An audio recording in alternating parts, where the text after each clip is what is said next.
Good morning, everybody. You got Lebang and Ryan in the studio. You got me in the dark. It is a Wednesday morning. We're almost at the end of September already. What the hell? Yay! Whoop whoop! No, that not means Christmas is around the corner. yet. What are you thinking about No, you Christmas, mustn't say Lebang? this. Gives me like, The gives me goosebumps. heebie-jeebies. Yeah, I'm like, no, we can't be there already, but we are. So, Lebang, you're right. Okay, so, have you still got that terrible hay fever and sinus thing that you've been suffering with for like 4 weeks now? Yeah, I'm like on week number 3 now. It's just a part of who I am. It's trying to just take on an identity within me. It's just who I am. It's really frustrating. I've got tissue on the desk as we speak. I just can't shake it. I've tried everything. Poor you. You've been on all the different pills and none of them work? Dude, everything, like literally it's bad. Like all that's left is for me to go and see like a sangoma and just sit with said sangoma Maybe you and say, should. help me. Like, what's going on? Maybe we need to like kill a chicken or like do a bit of a ceremony and then Maybe I'll you be well again. Yeah. Yeah, it's pretty hectic. Where does one find a good sangoma? On these days, Facebook, Really? Twitter, Instagram. It's not like before. Like now it's like you should just pick up your phone. You can Google a good sangoma. Just don't get scammed. Right. You can, but Facebook is, as we know, for you especially dangerous. I mean, Facebook Marketplace is like the last place Lebang wants to find herself, right? Yeah, no, I haven't been there for a while. I'm proud to say I'm recovering. I literally just don't go there anymore. Not even for window shopping. It just doesn't interest me. Everything is just like, I don't care how good the sale is. Not interested. No, I'm proud of you for staying away from there. It's been proven, though, to be a dangerous place for you above all.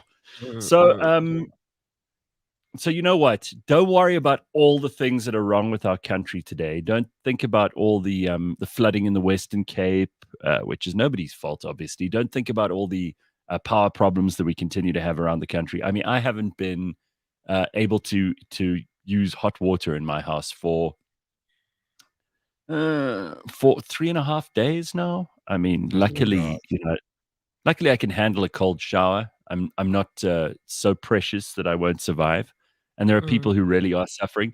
But I've been I'm in a position where I could put like in solar.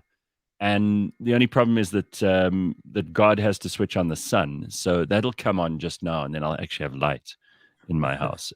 I was trying to save last night. You know, it's so weird. Like you budget. So like, I'm going to need these lights so I can walk around the house and actually see where I am.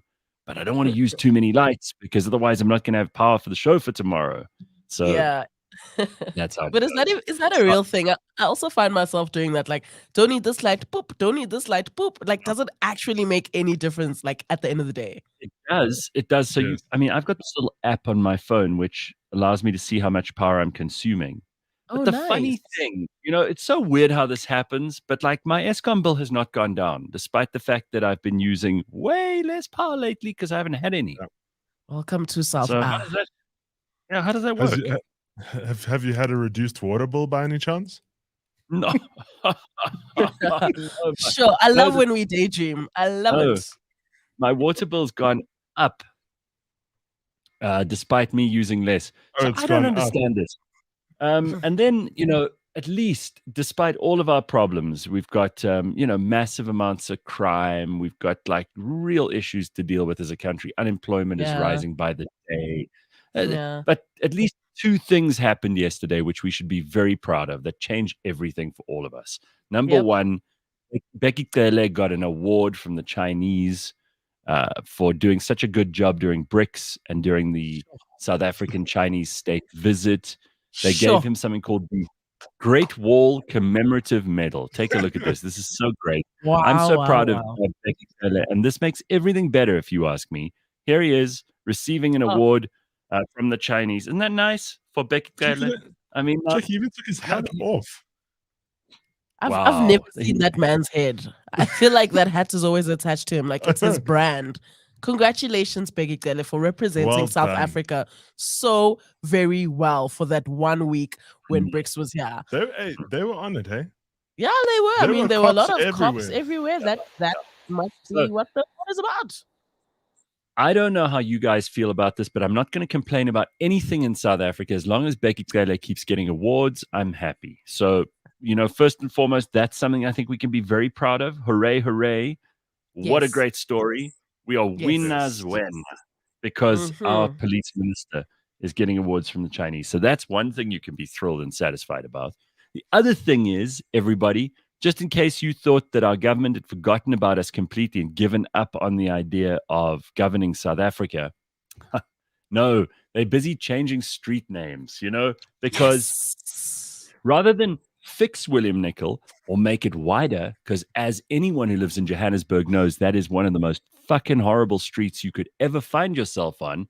It Mm-hmm. is always full of potholes. It is always full of traffic. It is always full of problems. The lights never It's a work there, mess. mostly. It is one of the worst roads, right, Lebang? Right, Ryan? You guys have both been It's on it. messy, messy, messy. If you live in Four Ways, then you spend most of your time living on William Nicol Drive. Yeah. The travel Right. to and fro is hours. It's just delays on delays. But guys, we're saved. They've renamed it. All Right, is and well. they did the great honor on the day that Zoleka Mandela died, which was Yeah. yesterday. Yeah. This is the granddaughter of the woman they named the street after. What do? They rename it by crossing out with a big red line. They don't even put up a new sign, these cheapskate fuckers. They just cross out William Nicol with a red line, and they With the say, pics. William Mandela Drive, like everything's better now. Look what Yeah. we've done. Look, we're a great government. We've achieved amazing things. And by the way, Zoleka, you can rest in peace because your granny, her name is emblazoned on the shittest street in Joburg. So well done, everybody. What Such a winning. week. Sure. Such winning. Unbelievable, huh? They've lifted their arms and they're like, this is the most work that has been done in years. This is I mean, like we should look at send Fikile. innovation to the government. Look at Fikile's tweet. So this is a screenshot of his tweet. Done, he Done. says. With like Done. an Amandla. Mission accomplished. He's got like the Amandla. The sign Amandla going hat, there. and that's not even the right color emoji. So Not it's even the already right just color, like it's yellow. off. You had a You know why? it's You know like why it's yellow? It's yellow for two reasons. One, because he's owned by the Chinese, and two, because he's yellow. He's lily livid. He lacks courage. So there we are. Everything you needed to know about the ANC in this one picture that's on your screen right now. Fiki Mbalula done with the yellow cowardly Amandla fist in Chinese, and then William Nicol fixed renamed out. to Winnie Mandela Drive, just crossed out, not even like redone. They didn't even redo the signs, from what I can tell. They just crossed out the old one, wrote it in small letters above. Yeah. Can I just say, like, they really just were so selfish in doing this, because for them this is a win, right? What about the many businesses that have built their name on nickel, on like Nickelway, or like on William Nicol?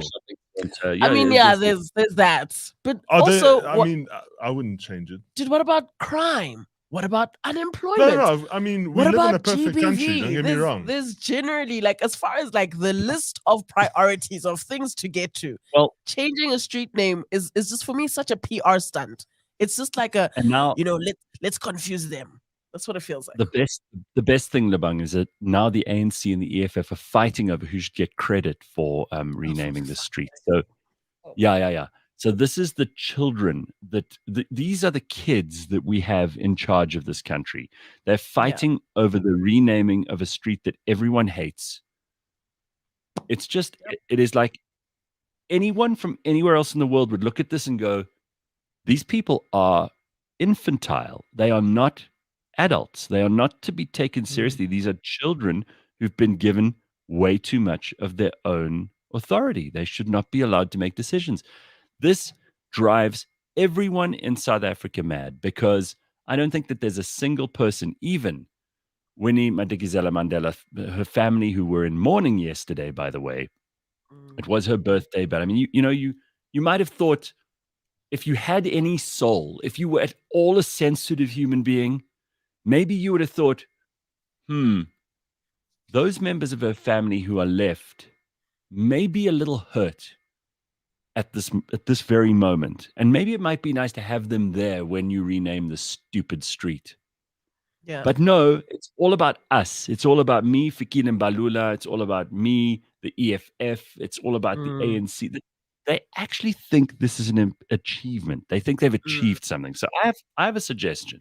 All right, everything that is a fuck up, crumbling infrastructure, power plants that don't work, coal mines that are defunct, roads that are full of potholes, all the things that are buggered up, I'm happy for them to rename. And anything that's new that gets built gets named after whichever South African citizen happens to walk past within 2 seconds of it being finished. Because, first of all, there is nothing new being built. In case you haven't noticed, the last thing we had built in Gauteng was like the Gautrain, and that was when Bazima Shiloa was the premier. Okay. There were a couple of stadiums built by Sepp Blatter, but we can't count those because we didn't build them. The World Cup FIFA guys did. So I think that there's obviously there's stuff that needs to be renamed, but all the fucked up things. I looked at, you know how people sometimes post these things on Facebook of like what Johannesburg looked like 10 years ago, or what Pretoria looked like 10 years ago. And let me tell you, it looked better. There is no part of South Africa, with the exception of the Western Cape, and even that place at the moment because of all the rain they've had. No place in South Africa looks better right now than it did 10 years ago. So that's true.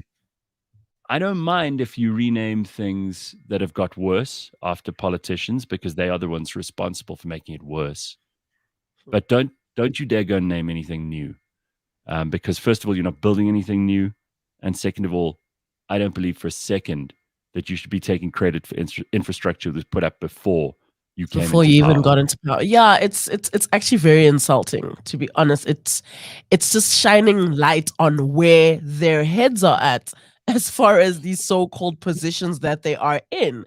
They're completely fumbling. They continue to fumble, and really they're focusing on getting just like all the shine, and it's just like unnecessary shine. And it's sad to see, you know, so many people in the country go, yes, woo, this is great, whoop whoop, cool. Now let's get to the real problems. At some point, we're gonna have to get real and get to the real problems. I just want to point out something. Have you guys been on that new well, not the new app, the Eskom app lately? No. Have you noticed this? Just by the way, there is the rest of South Africa and then Cape Town. Do you notice this? What, so no like load shedding? No load shedding. Cape Town has its own like little block, and then the rest of the country is on stage 2. It's only like. Well, I was like, oh my gosh. I mean, I hate to say it, but honestly, and I don't even want to get into the debate about Winnie Madikizela Mandela, because I know there are lots of people who are massive fans of hers, and there are lots of people who are absolutely, you know, disgusted that we should name anything after. I'm neither of those, because that's not the issue for me. The big issue for me is that this is not doing anything for anyone. Yes.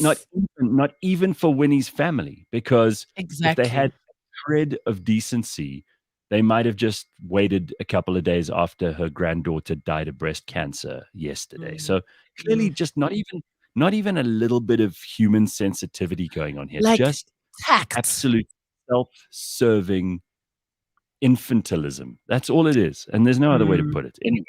I mean, is there nobody there who's like reading the room? Is there not a single person there that says, guys, maybe let's postpone this to next week? I think right now, I think they realize what's coming, and now it's like, what low-hanging fruit can we pick at this point? Because this is where it's going. What's the easiest thing we can do in the meantime?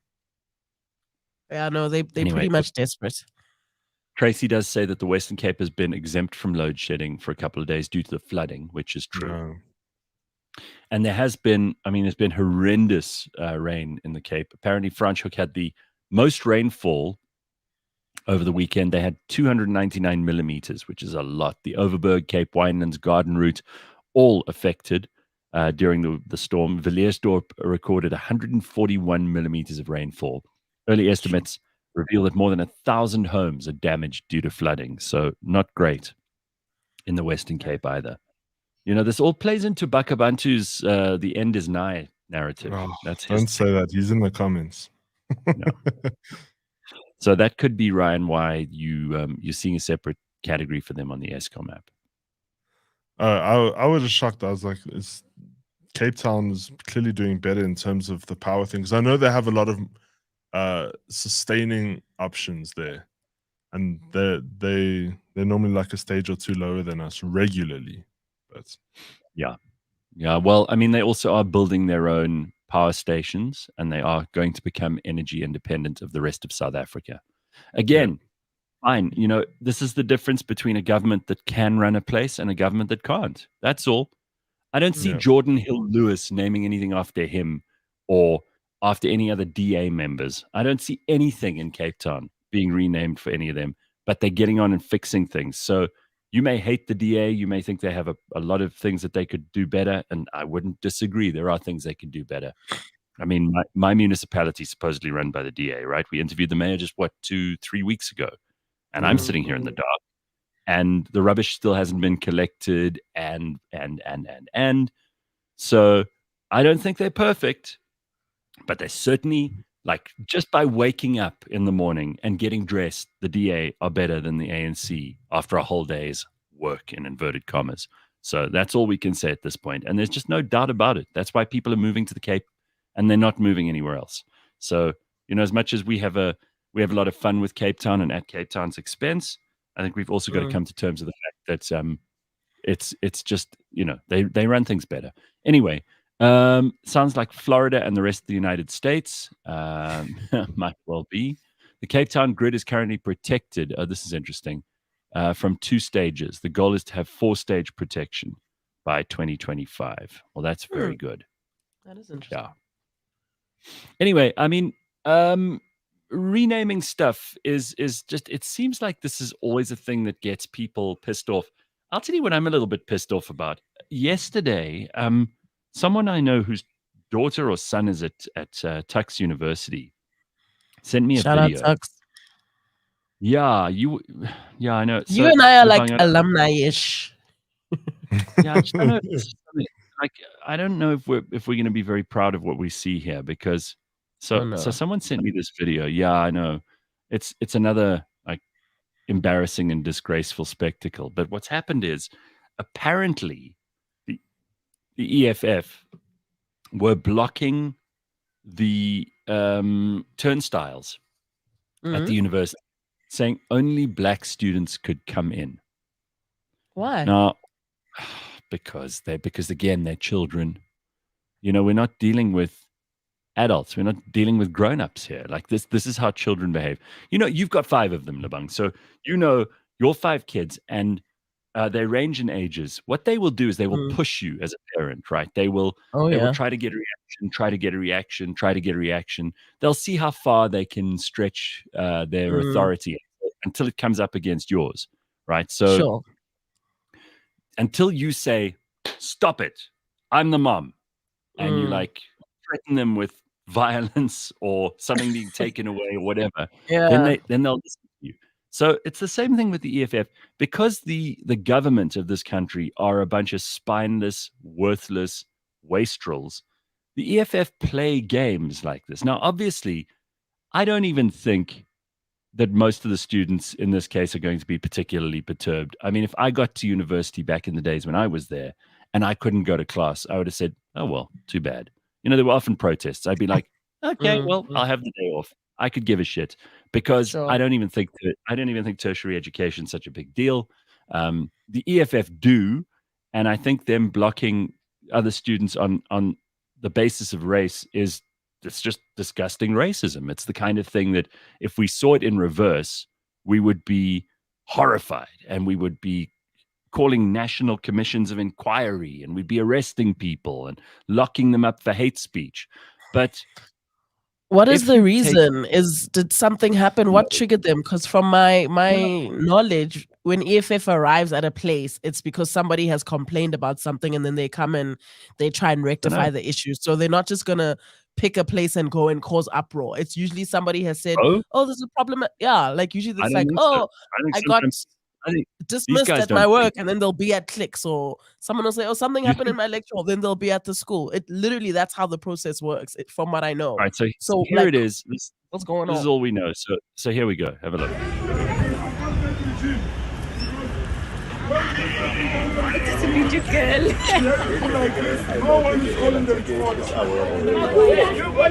Hey, we don't know. We're only black students. Only black students to enter.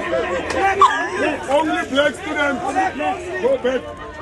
Oh my god. Only black students. Oh my god. Sure.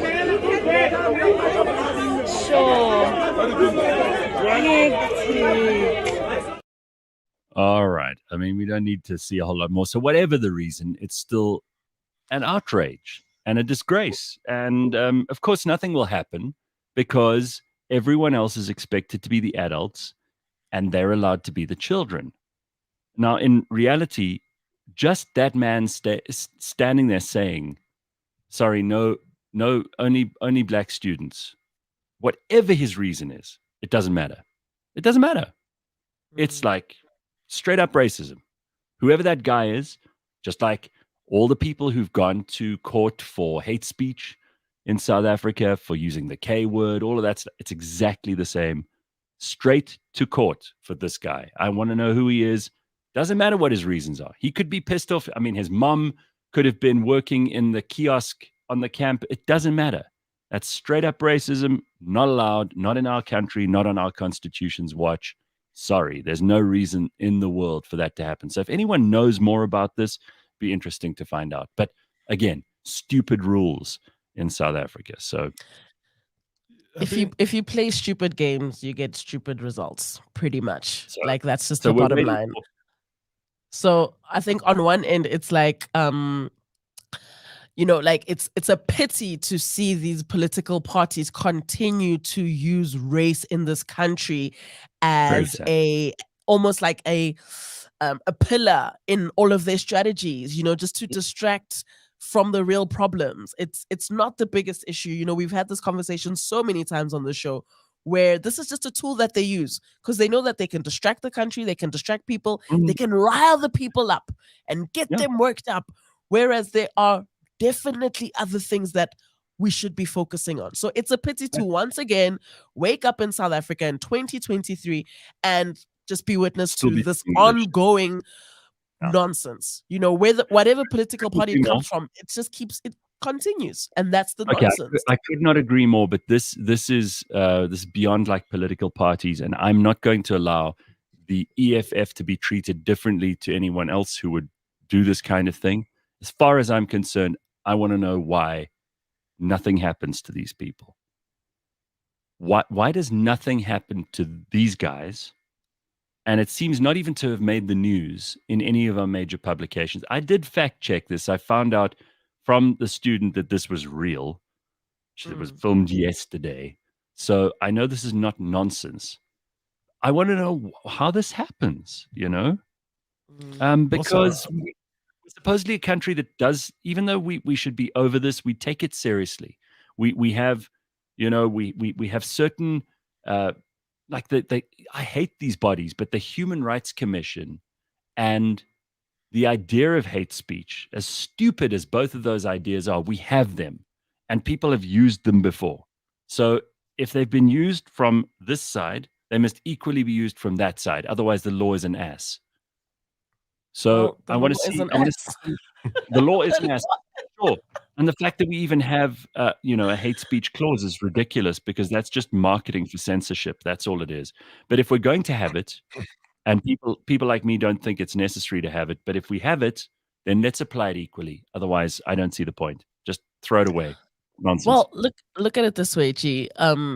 Again, PR stunt, talkability. How do we get people to? How do we trend? And look at us now, giving them that exact thing. Here we are talking about it. How dare they? Any publicity is good publicity. They just want to be number one on the trending list. It doesn't matter how they get there. Whether they're doing good or whether they're doing bad is not the thing, as long as they're doing something. And they know with South Africans, the quickest way to trend is to do something as controversial as this, is to do something as stupid as this, because it's going to get the people talking. And sadly, here we are as well, giving them the exact same platform. Well, there we are. Let's look at, here's another thing people are pissed off about while we're on a long list this morning, but this one is the least interesting to me, but I mean, a lot of people are upset about this. So Seven de Laan has so many fans that are upset that they are canceling the show, that they've decided that they're going to protest. I don't know how many people, but the Seven de Laan fans are going to protest at Campus Square in Auckland Park tomorrow at 10 o'clock.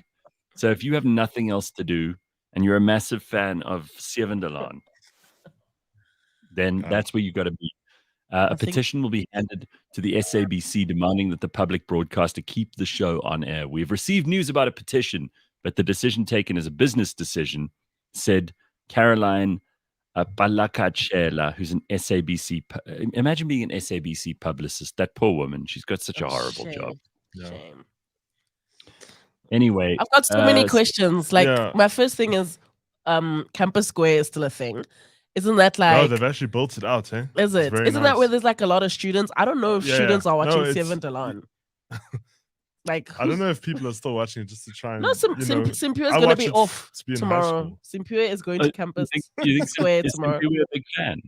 Doesn't she like that show? Wasn't she like defending it at some point? We all used to watch it because everyone used to say to us when we were in high school, you must watch Seven de Laan if you want to improve your Afrikaans. But it was actually fascinating. But the last 5 years, they changed the storyline and brought in a rich family that's evil, and it became like an Isidingo. But as far as I remember, it ended quite badly with all the actors and everything. Like, some people weren't paid because it wasn't going on air, and it got quite ugly. So I don't know what's going on there, but I'm just like, over the last 3 or 4, even 5 years, I'd say Seven de Laan hasn't been that great. So you have been watching? No, I haven't been.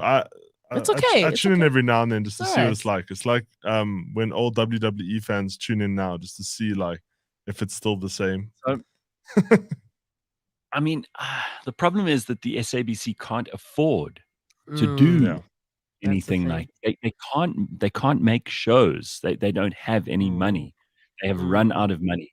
They have been run into the ground by the most useless, again, parastatal in South Africa. I think the SABC, well, it's a photo finish between them and Eskom and Prasa and all the others. You know, I mean, you take your pick which one is worse, but there is no, they're just, guys, like, there's no money. So I don't know how you literally nothing. So they should do it the South African way and privatize it and find another company that's willing to sponsor it like they do the rugby. It's not personal. I think those who are upset about this just need to understand the business behind how this runs. It's not that we don't want to continue with Seven de Laan. We just can't afford it. Maybe we can discuss reruns. You know, maybe we can, you know, I'm pretty sure, like, because all those legacy actors on there, I'm sure their prices have gone up. Like, yesterday's price is not today's price. Yeah, but they definitely not getting paid. Like, it's rough out there. I know. Yeah. Or they must just put money together. They must crowdfund. Why don't they? How much do you think they get paid, like, per month on if you're on a daily? Because it's not really what's it, a soapy? Is that a sitcom? They don't get paid enough. It's not a lot, right? They don't get paid enough. That I can tell you. Like, especially in South Africa, like, acting here is just, dude, it's the pits. Yeah, so I know the SABC is going to say it's your fault for not paying the TV license. That's what they're going to say. Apparently, some of these soap stars are being paid as little as 4,000 or 5,000 rand a month to be on that show, and they still can't afford. They still can't afford the show. So, I was offered to be on that show when I was in college because it was filmed in the same building where I was studying. Oh yeah, and I think the offer was 700 rand for the day, and then you can have lunch. Listen to that. Yeah. They were looking for they were specifically looking for like a big white guy for the background. like an extra. Yeah, I was, as an extra to like sit at the table or But something. 700 rand for an extra is not bad. That's not I bad. remember doing some extra work for like ETV Scandal or whatever. They paid us like $100, dude, You and want lunch. Scandal? Really? Yeah, I was like an extra. I went there like every day for a week, and they paid me $100 a day. And then I was like, this is not worth it. And lunch. And lunch. Lunch makes And everything. lunch. That's how they reel you in with a bit of lunch, right? Yeah, just a little bit of. I mean, you can have again, access to our canteen. Again, this is like so sad because it is. I mean, we can laugh about it because none of us give a shit about no. $7. Okay, but for people who are trying to be actors in South Yeah. Africa, that's one more avenue that's been shut down. I mean, I know Lebang and Ryan, you guys both care about radio. You both started off in sound and radio and broadcasting and all that stuff. It's one of the reasons you do this show, right? It's one of the reasons that that you guys came to Cliff Central. So we know our love for broadcasting goes a long way. And you can imagine if you were an actor or an actress, that would be what you really wanted to do. And you can't, there's one less place that you can go and do that now. Yeah. Because there aren't that many. Yeah, like you were both offered like extra roles. You know, for some kid who's currently at high school in South Africa, whose dream is to be a TV actor or whatever, because we can rip it off, we can make fun of it, we can say it's a piece of shit and pays nothing and whatever. But that's just one less opportunity available to a young South African. And that does kind of make me sad because even though I could care less about the stupid soap operas, they are a good training ground for people. And, you know, even for, like, I know some very good actors who've been on these shows because it was the only job they could get at a certain time.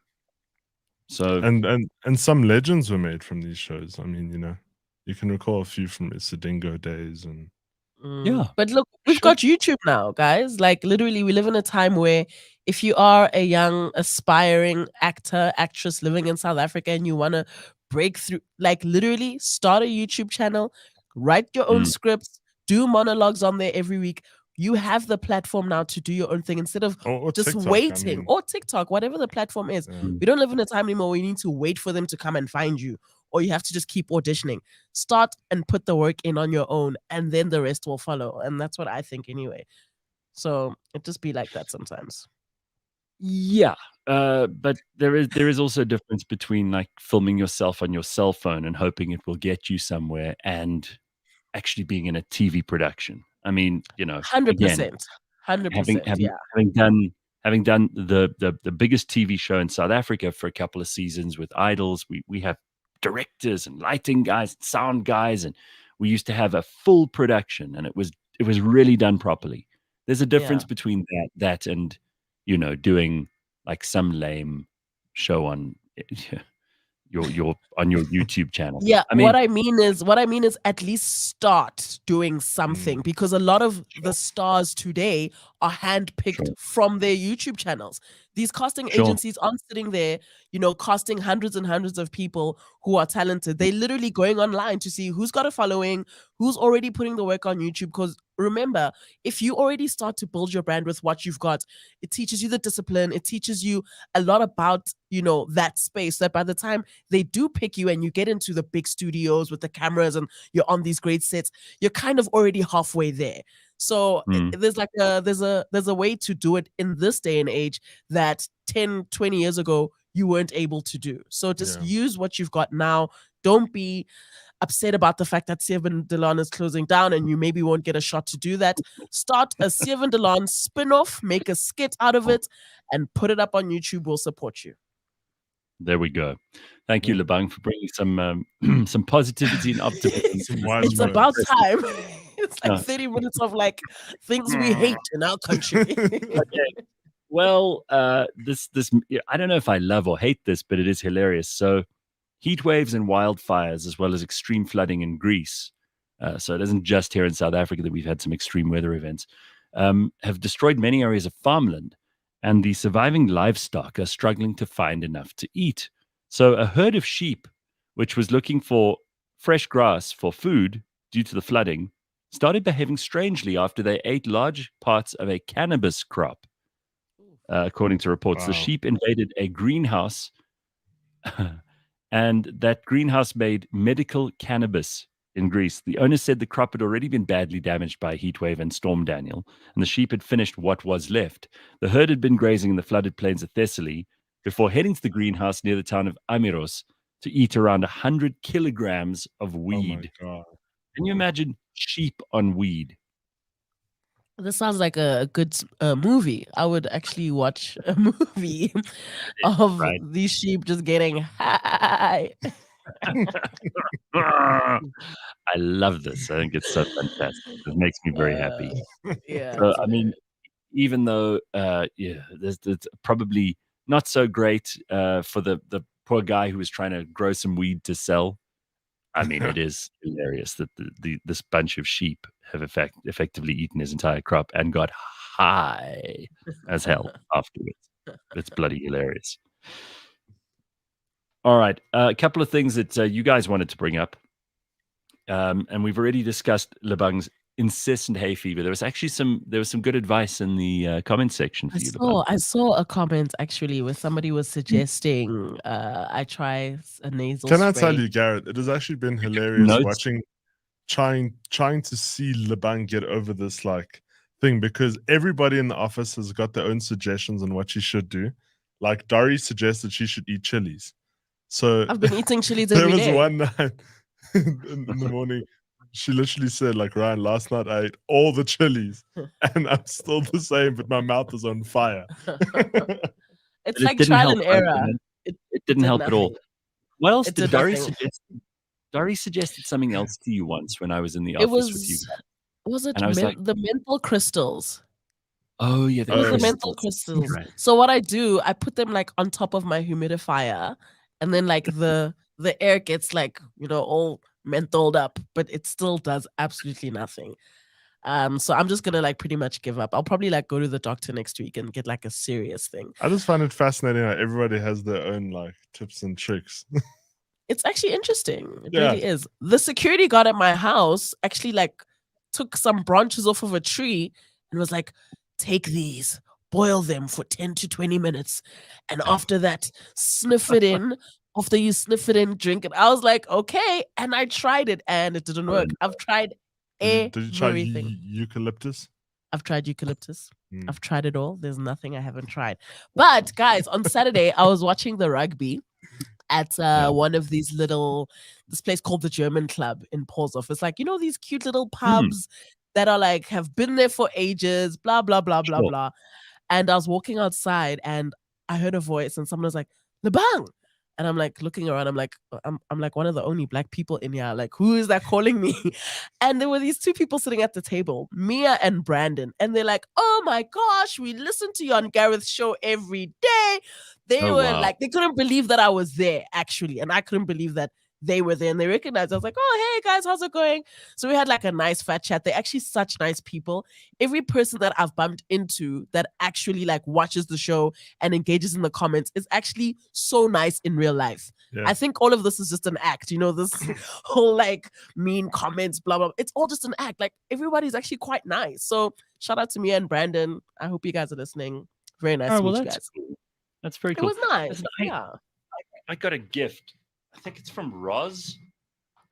She sent this thing for Alice, for the dog, a while ago, and like a little thing for the collar. And I hadn't thanked her, and I just wanted to, because again, we have such amazing listeners. This thing's been sitting here for a while. I don't want her to think that I'm being ungrateful, but we've got no, really.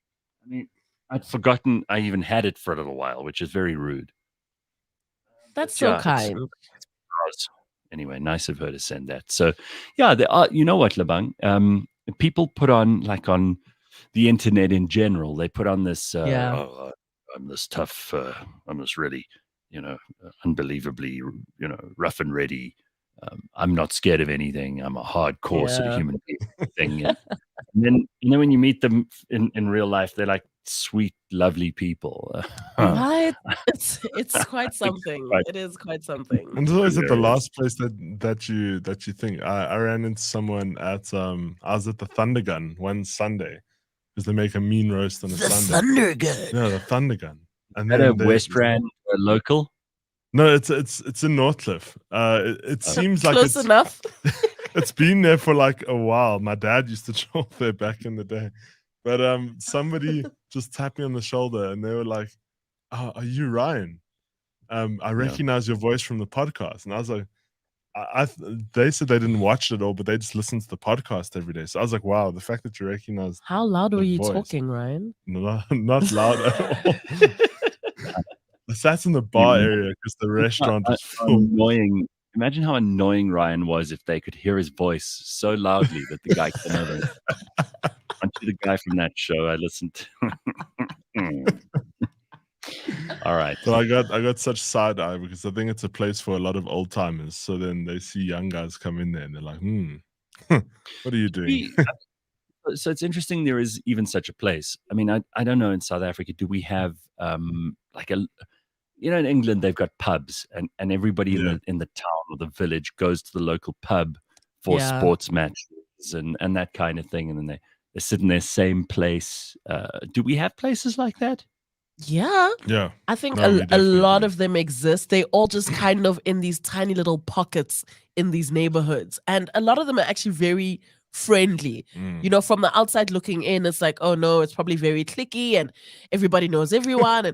But I think like as a stranger, if you walk in, you're actually made, you know, to feel very welcome. It's not as rigid as it looks like in the movies where it's like, oh, who are you and how did you get to? It's like everybody's welcome. We're just drinking beer, having terrible bar food, like those, and that's that. It's like those movies about those Western saloons. You know, those places where the doors go like this, and then the guy walks in. You know, the cowboy walks in, and then he stands there, and then everyone else in the bar goes dead quiet. Right, the piano stops playing, and the dancing girls stop dancing. They all look at you. You're the only one in the pub who doesn't know anyone, and they're like, "Can we help you, stranger?" Exactly. Like, oh, I think I might be in the wrong place. Can I tell you, my friends took me to, I don't think it's a new bar, but it's some bar in Krugersdorp called Henny's the other day. And so, but they said to me, Ryan, just know that there's rules that you need to follow. I'm like, what are you guys going on about? Like what? So this bar has got rules, as you see here. These are the rules you have to follow inside. So the first one, it says here, I think it's don't be a dus. Then number 2 is always have fun. And then number 3 is don't let rule 2 make you break rule 1. And then number 4 is always drink with your left hand. Buffalo rules apply. So you have to be on the lookout because the waiters can call you out and then you have to down your drink. That's a good way to make more money and get people drunk. Exactly. I was like, these rules are wild. I don't know. That's cute though. It's kind of fun. But yeah. Like some of those places, people go there like all their lives. Like literally, like you have your local pub where you go there as like a teenager. That's when you sneak in and maybe have your first bit of alcohol. Then when you're in your 20s, that's where you go comfortably. When you get your first job, all your life, you're in that very same bar. And so there's like this huge connection to the point where people have tabs there. Literally, you pay at the end of the month. It's a tab. They know. Ryan just walked in. He can have whatever he wants, and then month end, as soon as he gets his salary, he'll pay. Like it's literally that. So I think he'll settle his bill. So those bar cultures are quite hectic, and I think there's a lot in South Africa that we just haven't explored. You know, dare I say, tavern culture. Yeah, you know, it exists. We like to drink in this country. It exists. Yeah. Yeah, I actually think that's quite sweet. Like there are places where, you know, some old guy goes in and he can drink that month because they know at the end of the month he'll come and settle his bill. Oh, he's not going anywhere. He's coming right back. They know where he lives. They know his wife. In fact, she's going to call any moment now to send him home. Like it's a thing. Exactly. It's almost like you're home away from home, you know. And I didn't know that we had that many places in South Africa that are like that, but it makes me happy to know that they are. Yeah, it's ridiculous, but I do like it. All right. So a few other things that are worth commenting on this morning, because we've got a great interview coming up with Michal Oshman, who a fascinating woman. She was or has been the culture officer for TikTok for a while. She worked at Facebook as well. She's got some incredible experiences that she talks about in our interview. And she was in South Africa for a short while, about 2 weeks ago, and made a speech at some dinner I went to, which was lovely. But it really was interesting picking her brain about how things like TikTok and Facebook actually work. And we get into her life story a little bit too, which I think a lot of people be interested in. So all of that is coming up a little bit later on. So don't go away. Plenty of good stuff still to come there. We've also got a short 4-day week this week. I know it feels to many people as if, it's Wednesday, things are dragging. But actually, you can't complain because you got Monday off, remember? Exactly. Yeah. Well, those who had money must have really enjoyed their long weekend. Must have been swell. Who has money in South Africa at the moment? Do you know any such people? Do you know such people? Are there such people around Lebang? I mean, where are they? Who are they? I mean, they exist. They're in power. I mean, yeah, sadly. Someone has to tell us where these people are. I want to know who are they and where are they hiding their money? Because I mean, it was a big weekend. It was a big weekend. A lot of people got married. There were a lot of traditional weddings. There were a lot of events in Joburg. There were just so many things happening. A lot of brides. It seemed like everybody just like had something to do, which is cool. It's just left everybody like tired. I said to Ryan yesterday when I got in to do the show, I actually had a very very quiet weekend. Actually, good. Both Friday and Sunday night, I was in bed early. Kind of got everything. I got the right amount of sleep, did some exercise, I ate properly. I was like very impressed with myself. I don't know whether it's actually done me any good. Who knows? Might have been a complete waste of time. But I almost felt, so there's this dual thing. So number one, I felt good about the fact that I had been a healthy weekend. I only really saw any people and did anything on Saturday night, which is cool because the rugby was on and that was the excuse, right? Yeah.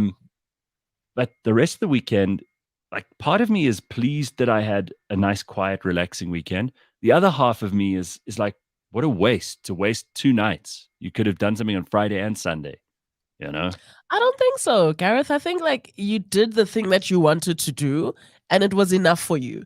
I don't think there's a way to do a weekend wrong.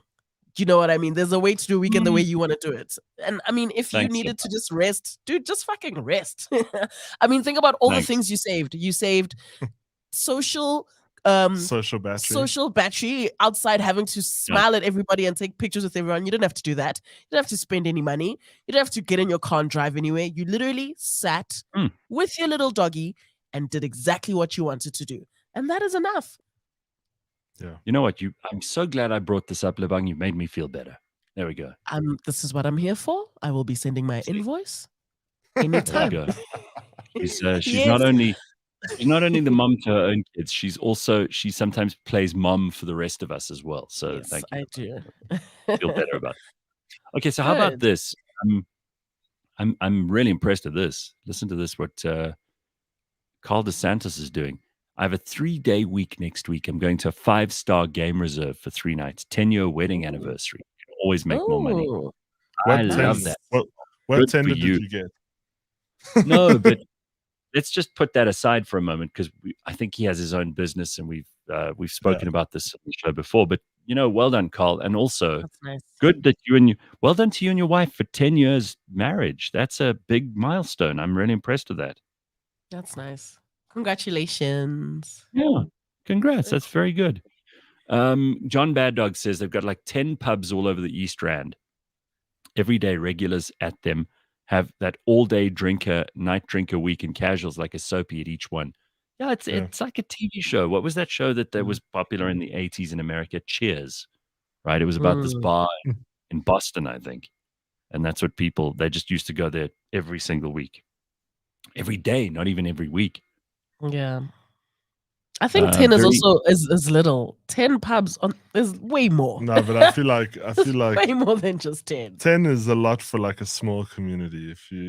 There's definitely more, but I feel like you don't branch out to more than 10. Dude, like the East Rand is like Benoni, Boksburg, Springs, Well, Billy the Bums is Brakpan. shut down, so they need somewhere to go and There's throw a lot. shots. And I haven't even included like Sprayed Views, but I'm talking about just like the first part. There's a lot of just areas. My grand always used to say, Shane Binoni next to Boksburg. Till this day, I'll never understand why. But it's a real thing. That place is massive. Oh, then there's Edenvale, there's Greenstone now. There's a lot. And 10 is not the number. It's probably like 50. Hey, tell me, you went to the Delicious Festival, didn't you? What was that like? So I was working, right? So it wasn't like I was there to just like party. Okay. So it was okay, to be honest. It was cool. I think it was a little bit underwhelming. Event organizers don't really know what they're doing anymore. There's like little things that they got wrong. The nice part was Maxwell was performing on the second day, on the Sunday, which was very cool because Maxwell's just such a legend. Right.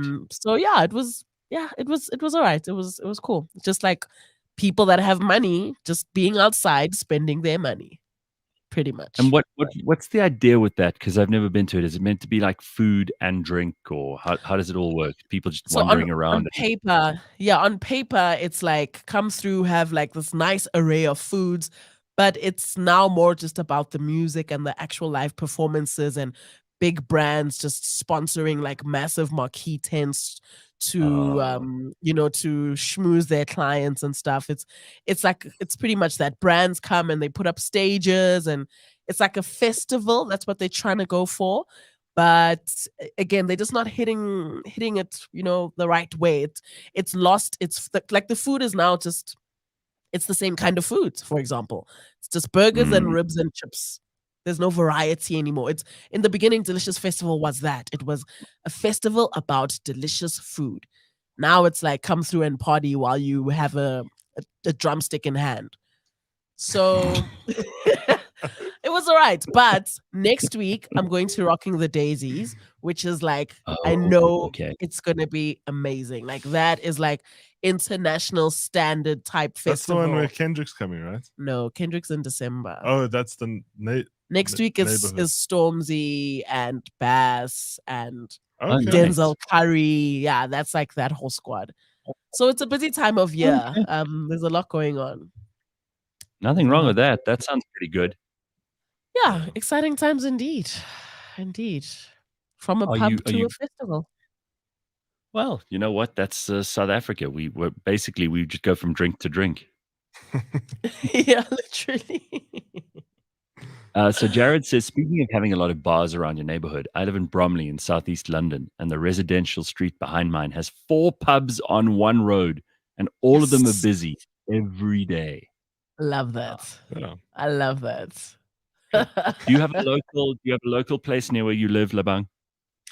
Because I moved houses last year, I'm still looking for the place. But where I grew up, there's a Baron, like the Baron, and it has the best food. It has the best drinks. It has the best energy. It's got like everything. So I used to go there almost like every single week. Like they knew me by name. It was like, oh, Lebang's here. I was like in tune with them because I grew up there, So leaving was really sad because now I have to like drive around looking for like the new local spots.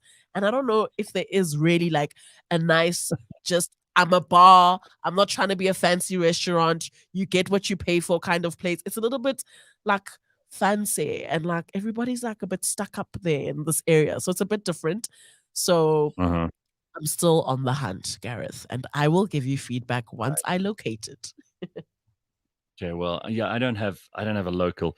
And when people go out in my sort of neighborhood, I just know that the places they're going to, I'm going to hate. So I don't have a local at all. Pretoria has huge bounces. Like bounces in Pretoria are massive there. They have to be, but so the place that the places that I've been in recently in Pretoria that are quite cool. There's this little sort of village called Hazelwood. It's kind of in the middle of, it's like between Brooklyn and Menlyn and Waterkloof. It's actually really nice. I mean, it's got a whole bunch of restaurants and bars and like that's a cool place to go. But it's not exactly my local. I mean, it's a good 15-20 minute drive. but it's nice. I mean, that's always full of very cool vibes, nice people, nice crowd. Yeah, it's a good place to go. We used to go to the Hatfield Strip, but let me tell you, I don't think these days I try to stay away from there. The Hatfield Strip. Yeah. Okay. There's like a Jollies there. It's not a strip club. In my day, it was a square. No. Back in my Pretoria days, it was a whole square. You and I remember Hatfield Square. Do you remember that? Yeah, there was everything was a pub there. What was it called? There were so many. They were all so good. Like Hatfield Square was literally like top 10 places that I've partied in my life. I think you could get like a freaking cane train, a cane and cream soda for like 8 rand on Thursdays. Wow. Oh my gosh. That would have ruined many lives. It did. It did. Congo Chris says, I'm surprised the Cliff Central building doesn't have a pub. Yeah, we're thinking, maybe. We're thinking not pub, but coffee shop, maybe. Yeah, perhaps. Maybe that's something we should do. I don't know. It's maybe a thing. It's maybe a thing on the agenda. We're throwing some ideas around. Cliff Central regulars in the pub there. As you had like all the old presenters, and they'd come around and hang around. It would be so depressing. Like, so what are you up to these days? Well, hang around that pub next door to Cliff Central. That's just horrendous. But aren't they? I mean, it's really difficult to open up one of these places because you need all sorts of licenses and things, right? Maybe I shouldn't say this, but these days, to get those licenses, Gareth, you just need the right amount of money, the right person. Right. It's not as difficult as it used to be. Just get a brown envelope, put some money in there. You know what I mean? Say no more. And then you can call it the Winnie Mandela pub as well. And then they'll, like scratch out the old name, right? Slap on a new one. And Fikile will come and he'll take a picture of it and say, done, after he's given you a license. That's how it works. You know what would be cool? Like the done challenge. I want these kids to come up with a challenge that's like, when you do something so stupid, and then you say hashtag done, and then you put your little fist there in the wrong color. Because this is just so stupid. Like, do some dumb shit and then say done. I'm just going to read the comments under that post. It's hilarious. A lot of people were saying that's what you're going to be in 2024. Congo Chris says we must call it Mum Jane's Pub and Grub. Can you imagine that? I feel like it'd be terrible because she would just get so mad at everyone like messing up things everywhere. Pub, grub, and scones. Jane would be like, you cleaning that up. I think she would be an amazing Shebeen queen. Oh my gosh, please don't tell that to her face. Don't you think so? No, but Jane would be like, wouldn't she be perfect? No, come on, Lebang. I mean, Gareth, don't involve me. Ryan, you're gonna hear it afterwards. She would be fantastic. She would throw people out. Can you imagine? I mean, from that point of view, yeah, she could run that thing properly. And if you make a mess, you cleaning it up. Definitely, I think she'd be very good at running a shebeen. It's not an insult. And if your name's not on the list, you are not coming in. Yeah. No, I think she'd be very good. Anyway, listen, that's all we got time for in this hour. When I come back, I will introduce Michal Oshman to you, and we will be back tomorrow morning at 6 a.m. But don't skip this interview. I think you're going to enjoy it. This woman, I mean, she's really done a lot of interesting things, including working at Facebook and TikTok. She's also a mom. Remarkably, she holds it all together, just like Lebang. And she's got some interesting stories to tell too. So stick around for all of that and more next on cliffcentral.com. Don't go away. Somebody in America went and they measured the bras in the four most common bra manufacturers in the States. They're not the same companies as here. And what they did was they actually measured 32A, 32B, 32C. And across the 4 bra ranges, the measurements were completely different. So there are 2 measurements you look at, the 32, 34, 36, 38. And that's a measurement that's under your chest. That's not really... What do you mean under the chest? Under your bra. Under your bra, where your underwire would be right under, so underneath it's under the the bra. breast itself. So it's basically your chest circumference. It's your chest circumference. It's how much fat you've got. It's not actually the breast size. And then you've got the volume of breast that then needs to fit into the cup of a bra. So what I didn't even realize until some years ago is, say, I thought all A cups were one size, but they're not. A 32A A cup is smaller than a 34A A cup. That was the Tea Health Show, empowering you with knowledge. Download all previous episodes on your favorite podcast platform. The Tea Health Show is brought to you by Tea Clinic.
This week on the Auto Trader podcast. Last week was one of the most incredible races I've seen in about 2 years. So you know what?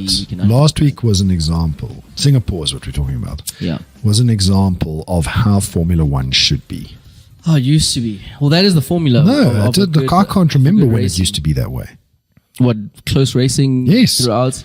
I mean, the last good, 20 years, laps. Yeah. No, the last 20 laps of that race. Yeah. Maybe 15 laps of that race was nail biting. It was absolutely. I haven't. Don't shoot me for this, but I was actually in Hamilton's corner for that race. Catch us every Monday at 9 a.m. on YouTube and on autotrader.co.za. Okay, time for us to check in with Michal Oshman. She's just written a book called What Would You Do If You Weren't Afraid, which is still one of the best questions you can ask somebody. So, I mean, you can think about the answer to that question for yourself.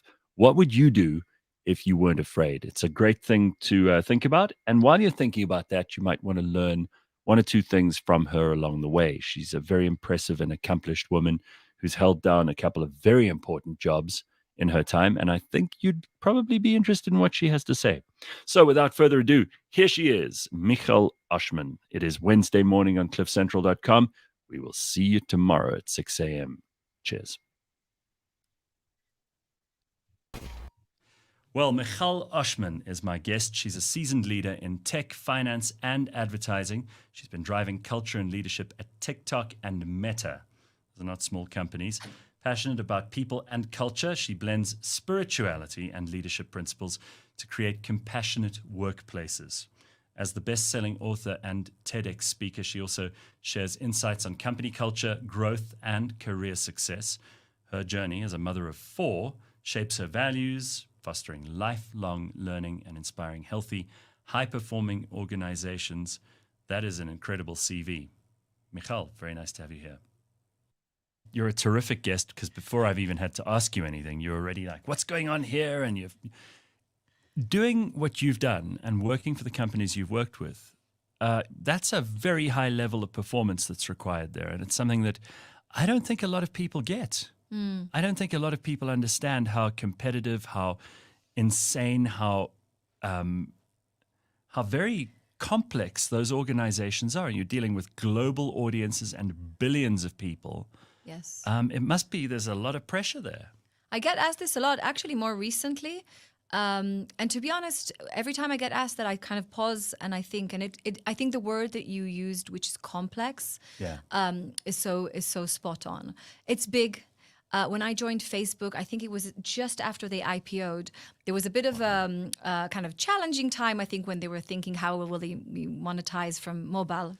This to you now sounds like ancient history, right? No, I love this. It Go did on. happen. This is good to remind ourselves. It's not that long ago. It's not that long ago, just IPOing, kind of having the monetization challenge, and then really starting to rise. And I joined Facebook because I really believed in the company's mission back then, which is connecting the world and making the world smaller by building communities.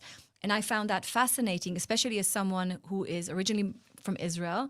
I moved to London 20 years ago. We got married, and a week after we arrived to London. And whoever's married can maybe relate to the fact that sometimes the first year and maybe the years after can be slightly challenging, right? Absolutely. Like life is different.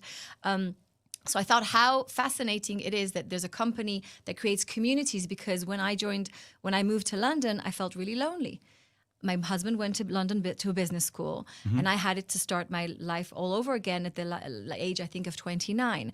If I had a group there to join, if I had people to say Israelis in London, boom, I would already have something. So these big companies often have big missions, but then they have to scale anything they do and make it, as you said, global.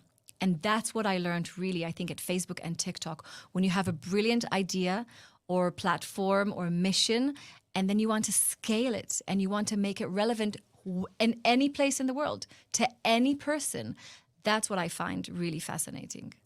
I want to get into culture in just a moment or two, because it's become one of those things. It's almost a bit of a hackneyed phrase now.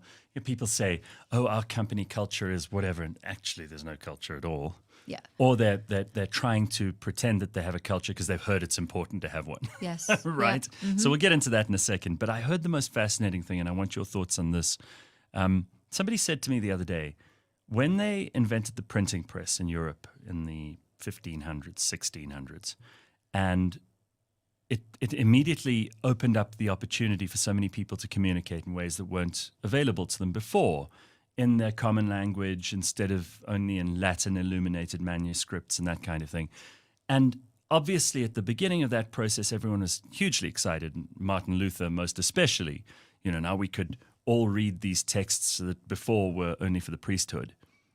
They didn't realize that along the way they'd also encounter all the things that I think Facebook and TikTok and all these other organizations which you've worked in have started to realize, is that there is many bad things that can happen as good. And I love that you brought up the connecting and all of these things. I'm still one of those people who's an optimist about the end result of us all being connected. But the conversation that I had with this person was, after they'd started printing Bibles and that kind of thing, it wasn't very long until people started printing, folios on how to catch and burn witches and things like that, which obviously had a terrible impact on, women especially, but on society in the Middle Ages. And suddenly the most popular books or pamphlets were about witches and things like that. These are unforeseen consequences of opening up the world to everybody. And I think everyone in the world is now starting to come to grips with the fact that there are also things we got to look out for. Yep. And it must have been at the time that you joined Facebook, these must have been things that kind of just started popping up. Yes, 100%. Wow. Yeah, that and how do you regulate, and do you regulate at all? And who does? And who does regulates? So I wouldn't say I'm an expert in this, but like yourself, I'm very kind of deep and thinking about the unintended consequences of these brilliant changes and evolutions. And of course, we hear people talking about these things. Exactly the same things with ChatGPT now, artificial intelligence, etc. That's one of the reasons that I wanted to be involved in these organizations within the context of culture and leadership and behavior, because you can have the best product, the best app with all the good intention, but then, as you said, people are going to use it in different ways. So how do you initially influence how the people that create these products, what is the vibe, what is the environment, making it positive, good, caring, and then how can you influence how these products get used? Right? And you spoke about spirituality before, because I would guess, you could say spiritual, I believe in kind of Jewish wisdom. Everything has a spark of goodness, has great potential in it. Everything has potential for light. everything, depending how we use it. Right. And I hopefully find my mission as a way of taking whatever is in front of me and trying to find that spark, trying to find that light, and then ignite it and make it bigger and bigger. So how do you figure culture? Because it really has become something that people have only been paying attention to as a subject very recently. You know, it was sort of, how does your company function? Do people mostly get along? What do you stand for? Then it became about values and about mission statements and all of that stuff. And now it's very much about culture. Yeah. And I think everybody understands the concept. But when you started off, that wasn't as clear. You had to kind of hack your way through a jungle and figure out, well, there's going to be a downstream effect here too, because if we do this right, it'll show other companies how to do it right. If we get it wrong, they're going to say it was our fault. So there was a lot of pressure there too. How do you comprehend the idea of culture, and what did you start to do to influence culture positively? So let me try to almost simplify it. My background is in sociology and psychology. Right. I have 3 university degrees in that area. Actually, I started my career in the army. I was an officer in the Israeli Defense Forces. So from the very beginning of, let's say, my career out of school, I experienced people, hundreds, thousands of people getting together within the context of an organization, whether it's the army or another organization. And I was fascinated to see, how do people know how to interact? How do they know the rules of engagement? How do they know how to be in the context of whatever company it was? And then I studied and I realized that there's science about people getting together. So when you said before about culture, culture happens. If you like it or not, the moment you have 3, 4, 5 people around, there is a culture. The values are established. What you can or can't do as an owner, as a founder of a company, or even as a family leader, I see myself as the CEO of my family, if you can say, you can try to influence it. You can try to influence the culture because it's going to happen anyway. Now, there are companies, I think you hinted to that say we are caring, resilient, thoughtful, brave, courage is all. They just choose a and bunch they put of, it and of they good choose words. it. Sometimes just it the feels words like that people won't have a problem with. and you feel like they're Googling them, and then they can put it on a beautiful or ChatGPTing them, and then they're putting it on a beautiful board. But then when you enter the company, immediately when you get to the reception, the vibe isn't of welcoming or the vibe isn't of care. No one's looking at you, right? So that is fake. That is false. And people will know that immediately. What is really important is that if you're a company founder, if you're a member of a company and you want to influence what the culture looks like, it has to be truly authentic and it has to be real and it has to connect to the company's business mission, right? The strategy, what the company is really here to do. Now, I know that there's more talk about culture now also around cancel culture, right? And it goes wider than just companies. It's about how people interact with each other. And Michal, I'm sure you're also, you couldn't not be aware of the fact that everything has become political too. So stuff that was, a very simple discussion, like, for example, are we profitable in this silo of the business? Where can we cut costs here? Those are not so simple anymore because now you have to consider whether or not there are going to be political consequences for these things. And people are, I think they're very fearful to tread incorrectly and end up not only costing the company money, which you can see on a balance sheet, but we all know about the cost culturally. Now, this is the society at large. For companies that don't really know how to navigate these territories. And that's also a risk. Yeah. Because if you want to always get it right, then you may freeze. You're not going to you're not going to take action. One of the things I loved about Facebook, and this is Facebook 10 years ago when it was like the hype, that it felt so positive and there's so much potential of really connecting people around things that they care about and believe in. One of the main mantras of Facebook internally was fail harder.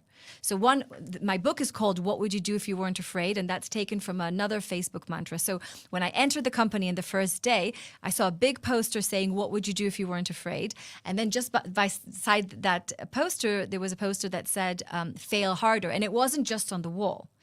going back to what you said about culture, the message that came from Mark Zuckerberg and Sheryl Sandberg back then truly was, you're here, we trust you, you've been selected because you have the talent, the skills, the background. Allow yourself to get over your fears. Be creative, try new things. And if you fail, at least fail harder, meaning failing that you gave 100%, that you did your best, that you tried your best.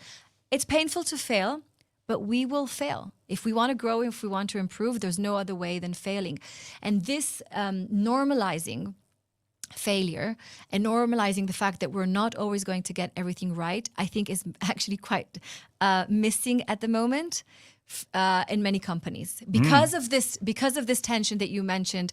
You know, every decision feels political. There's always a risk, so we're kind of waiting, but we shouldn't wait. There are whole departments now for like risk analysis and risk assessment, and they aren't doing things like looking at just the political situation of your country. I mean, in this country, for example, there's always some reason to worry about things. I suppose it's true for every country, right? And for every company. But it's also about kind of managing expectations. And, you know, the staff at a company like Facebook or TikTok, I mean, in some ways, you guys broke down so many barriers in people's minds. Now, post-COVID, we all kind of have an idea about working at home or having a different work environment.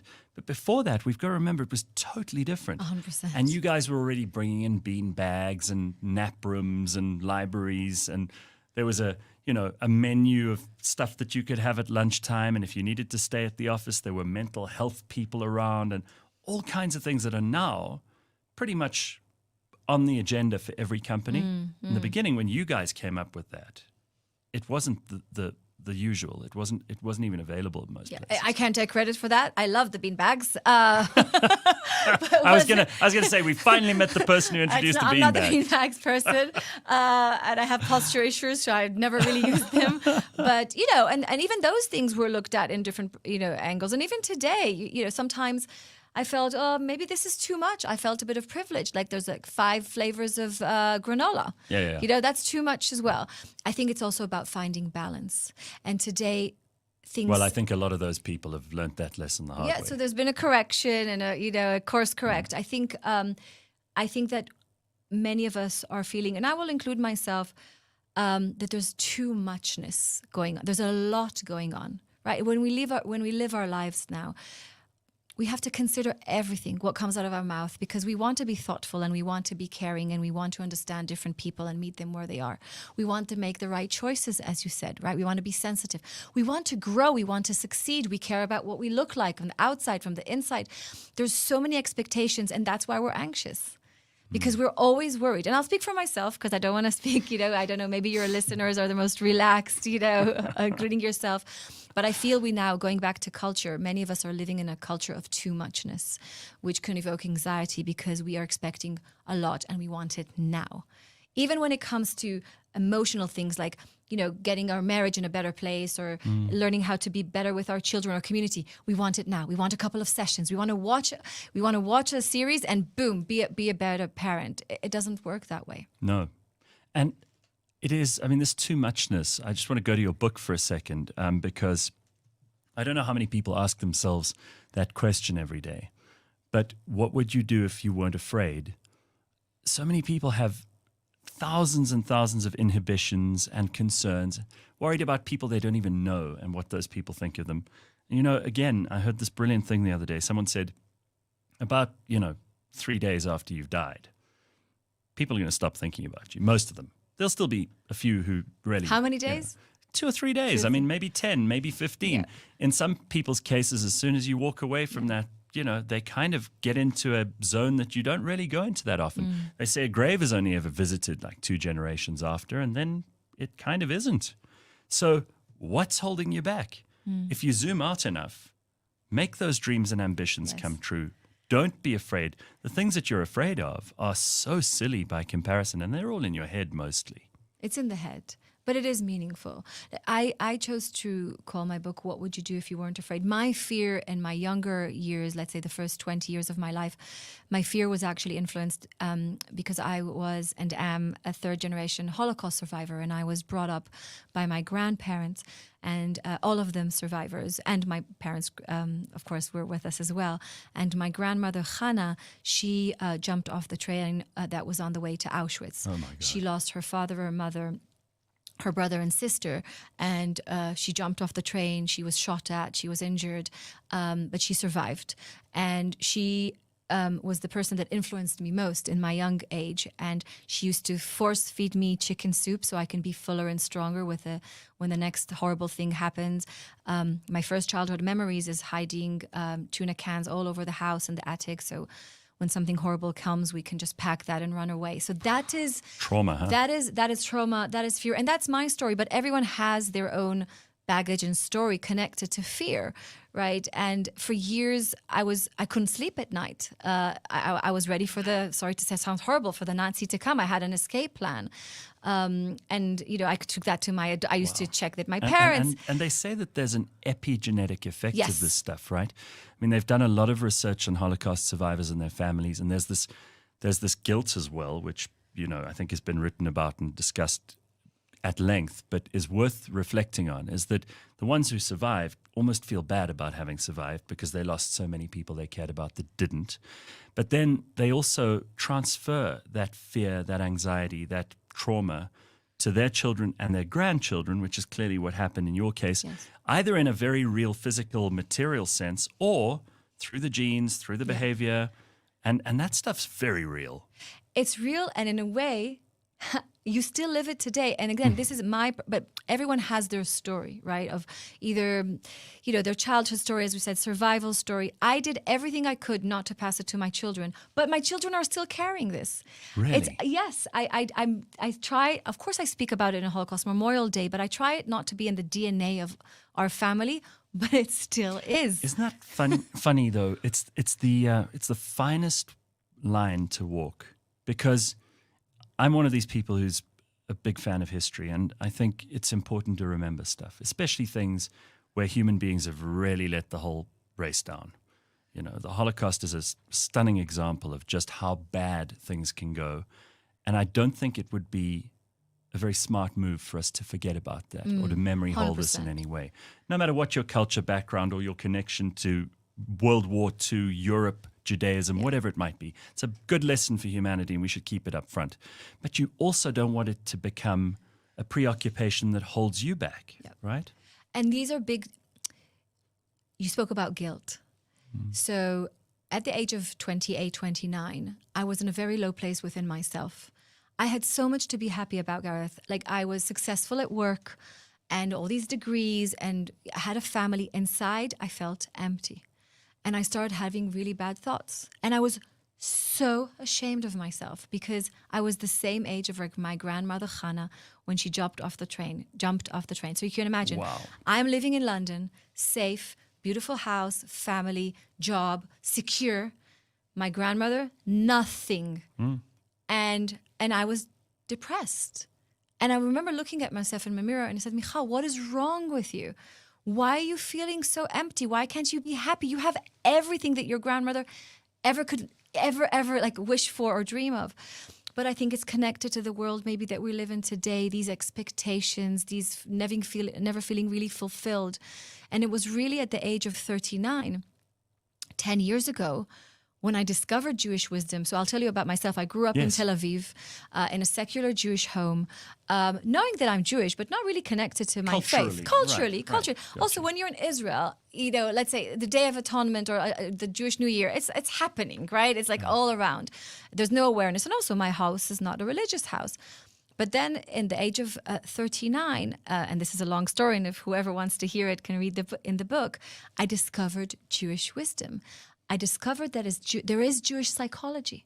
So I studied psychology. I started Freud and Melanie Klein and Bion, and I thought that psychology started from them, right? Well, I mean, you've got 5,000 odd years of wisdom to draw on here, and it starts right in the beginning. And I had no access to that. And I tested I went when I was looking for help for my thoughts, for my head, for myself. I explored so many isms, Buddhism, Taoism. I never considered Judaism, my own ism. I think it's I was right there on your doorstep, and you just didn't see it. But I think it happens often to us that when we have a certain life experience, we only want to look for solutions that are different to our upbringing, different to our heritage. We sometimes move countries, we move physically, emotionally, everything we can. And sometimes the best thing is actually to return to what is in our backyard. So what did it do for you at 39 that depressed younger woman didn't have? Did it fill spaces and gaps that you were aware were empty? Did it give you direction? What kind of things did it do for you? I think I learned a few things at the same time, and it didn't happen in a second, right? Gareth, it wasn't like, oh my, I saw light. Everybody right? thinks it's like this Damascus moment where suddenly everything's converted. It was a journey. I think a few things happened. One is that I reached kind of this pre-40 age, which is an interesting age, and I kind of like that age. I know some people don't like aging. I actually don't mind. Well, if you look like you, it's like, it's fortunate. So, that kind of level. And then I think I discovered a few things. One, I discovered that I have a soul. A godly soul, like you, like everyone here.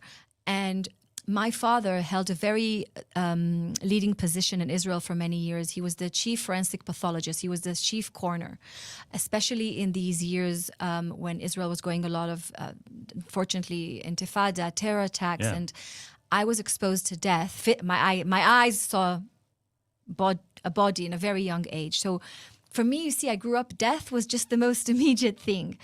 And once when I was about 7 or 8, after a big terror attack, I asked my father, is it possible that in the bigger body, there is a smaller body, that when the bigger body gets, that when the bigger body gets buried, the smaller body inside continues? Because that's the body that contains all the love that I have for my grandparents and all the respect. And my father said, no, we're only body. He's a scientist. He's a professor in medicine. When the body ends, everything ends. And I don't know if clinically you can say that a 7-year-old can feel depressed, but I remember in my essence, in myself, feeling something shut inside. And I had no one to speak with about these things, because I grew up in a very clinical, academic home. Then at the age of 38, 39, I suddenly read Hebrew literature, Jewish script, and I realize we all have a godly soul. There is something that the whole idea of having a body is to contain the soul, to help the soul come to life, do meaningful things. And regardless of what my eyes had seen, my nose has smelled, the stories that I've heard, regardless of all those things that I thought that damaged me, I realized that my soul is as pure as it was in the very beginning and has endless potential. And it gave me a lot of hope. And at the same time, I started reading Viktor Frankl's Man's Search for Meaning. What a book. Life-changing book. What a book. And then I connected those two, and I realized that I became too self-obsessed. Even I felt that I became too obsessed with my own anxiety and my own this. I just want to stop you for a second, because this is a big problem we're dealing with in the world right now. And we can get back to company culture, and I like where we're heading in your story. But if you look at how many young people are depressed and anxious and are searching for meaning, so much of it, I think, has to do with either a self-absorption and unhealthy kind of navel-gazing, which can only make you unhappy because you keep seeing your own insufficiencies, you keep seeing your own inability to measure up to whatever crazy idea you have you should be in your head. And this thing of having a soul, I mean, I was one of these angry, militant atheists for a long while. I thought that was the cleverest position to take, right? The smartest thing you could possibly do is to observe the evidence and say, well, there isn't enough for a God. And it's amazing how you go through this journey, which, I mean, is nowhere parallel to yours. But you think about all these countries all over the world where religion is on the decline and misery is on the way up. And I'm not going to tell people that they have to find a religion or that they must believe that they have a soul, but I think they're linked. I think that door that shut when you were 7 years old is probably what happens in a lot of modern societies. They don't know where to search for meaning. Do you agree? I agree to everything you said. I think that and there's more to that. And I'm like you. I'm not here to convert. I'm not here to inspire people to go to church or synagogue or mosques. But there is a role for this. It helps us connect to each other because often it comes with a sense of community, right? And one of all of these faiths, they believe in giving others. Whichever faith it talks about, whether charity or tzedakah, that it's healthy for us. Instead of looking in, it's healthy to out. look for it's healthy to care. Yeah. They're one of the best. And when I was in my lowest place, I started volunteering. And also as a young person, when I felt really bad at high school, I started volunteering in a women's shelter. And those were my best days. Do you know what? Because I wasn't obsessed with what I look like. Am I popular enough? Yep. Am I as skinny as the rest of the girls? Why am I? No, I just thought about that girl that I took for 2 hours when her mom was staying in the shelter. We went to a shopping center. We came back. I needed those 2 hours much more than that girl needed them. So I'm with you today. One of the best things, and that's why I push my kids to think for others, do for others. It's healthy to try and spend a little bit less time about. No, I'm not saying yes, self-awareness, care. Sure, of course. But actually, the soul needs more than like a day in a spa, or the soul needs something meaningful. And Viktor Frankl, I'm sometimes I get so frustrated that he didn't get the recognition that he deserved, back in the days. He learned, and also in Auschwitz, because he was in Auschwitz himself, that resilience is developed through searching for meaning. And by the way, meaning changes. Sometimes when I coach people, they say, but I don't know what my big purpose is. It doesn't have to be a big purpose that you can put on your social media, that you write on your LinkedIn. Purposeful could be to support someone else that needs you today. Purposeful can be to go and study something new. Purposeful could be to realize that what you're doing today is not fulfilling you and you want to make a change. That is meaning. It's meaningful. Yeah. So how does this link back to social media? Because I feel like that is an engine so often for the navel gazing, for the likes, the attention seeking, the self-absorption, and the meaninglessness, frankly, because people will get caught up in other people's lives, people they sometimes don't even know. And that's bound to leave you unhappy. Yeah. And it adds to the problem. It doesn't subtract from it, which goes back to how we started this conversation about how the unintended consequences of social media. This was obviously on your mind, your own story, of course, and the fact that you now had to guide this company and therefore billions of people all over the world to help them overcome the obvious pitfalls of this and to find the good, to pull out the useful stuff. I think one of our greatest challenges these days is to learn how to facilitate ourselves internally. What does that mean? It means that, so I have 2 teenage children and 2 younger children. And I often get asked, so how do you let them go on social media? Do you not let them? I also live a traditional Jewish life. We keep Shabbat. I often confuse people, right? Like I live in the in-between. I believe in living in the in-between. I believe in taking from the different worlds what's meaningful. Sure. What I teach my children, and in a different way, that's why I try to do when I work in companies, is be very clear about your values and be very clear about what does good for you internally and what doesn't. Jewish wisdom tells us that the eyes are the window to the soul. And I often tell my kids, whatever you consume on YouTube, on Netflix, on TikTok, that goes straight inside you. Be aware, does this make me feel good? Does this make me feel more confident, more clear about who I am or not? And I can tell you, listen, I had this phase 10 years ago when I was in my low place. I used to look at people that I went to school with and look at their lives and say, oh, they seem happier than me or they seem more successful than me. And I'll be honest, maybe I enlarged a picture of one of the girls that let's be honest. And I sat down and I said, Michal, you're 39, 38, you're a mother of 3. Are you really sitting here enlarging a picture of someone you went to the army for 20 years ago? And then I stopped. But self-management takes a lot for us. That's why we talk about resilience. But it starts from within. Social media will continue. Tons of content will continue. The question is, how can we be super clear about who we are, what are our values, and then utilize those platforms for the best? I found Jewish wisdom on Google. I Googled depression, anxiety, fear, and then I Googled joy. And for some reason, I added the word Judaism, and it took me This search led me to a professor in psychology that does research about the connection between faith and spirituality to mental health. So there is a connection. Yeah. So I found this through social media. So, we just have to make good use of the tools that we have. So then let's talk about something that's a little bit controversial, because I know you can field these kinds of questions. You do all the time. The people in the world who do have that either religious or spiritual connection, that value system, are very different to the kind of people who work in social media and who work in Silicon Valley, for example. A lot of them may have different rules at home. They may be very conservative at home, for all we know. I mean, like you said, you're, a whole barrel of contradictions. All of us are in some way. But they profess to have other values about, a very liberal and licentious society and all these kinds of things. Now, I'm pretty socially liberal, so I'm not really bothered by any of that. But some people see a contradiction in this.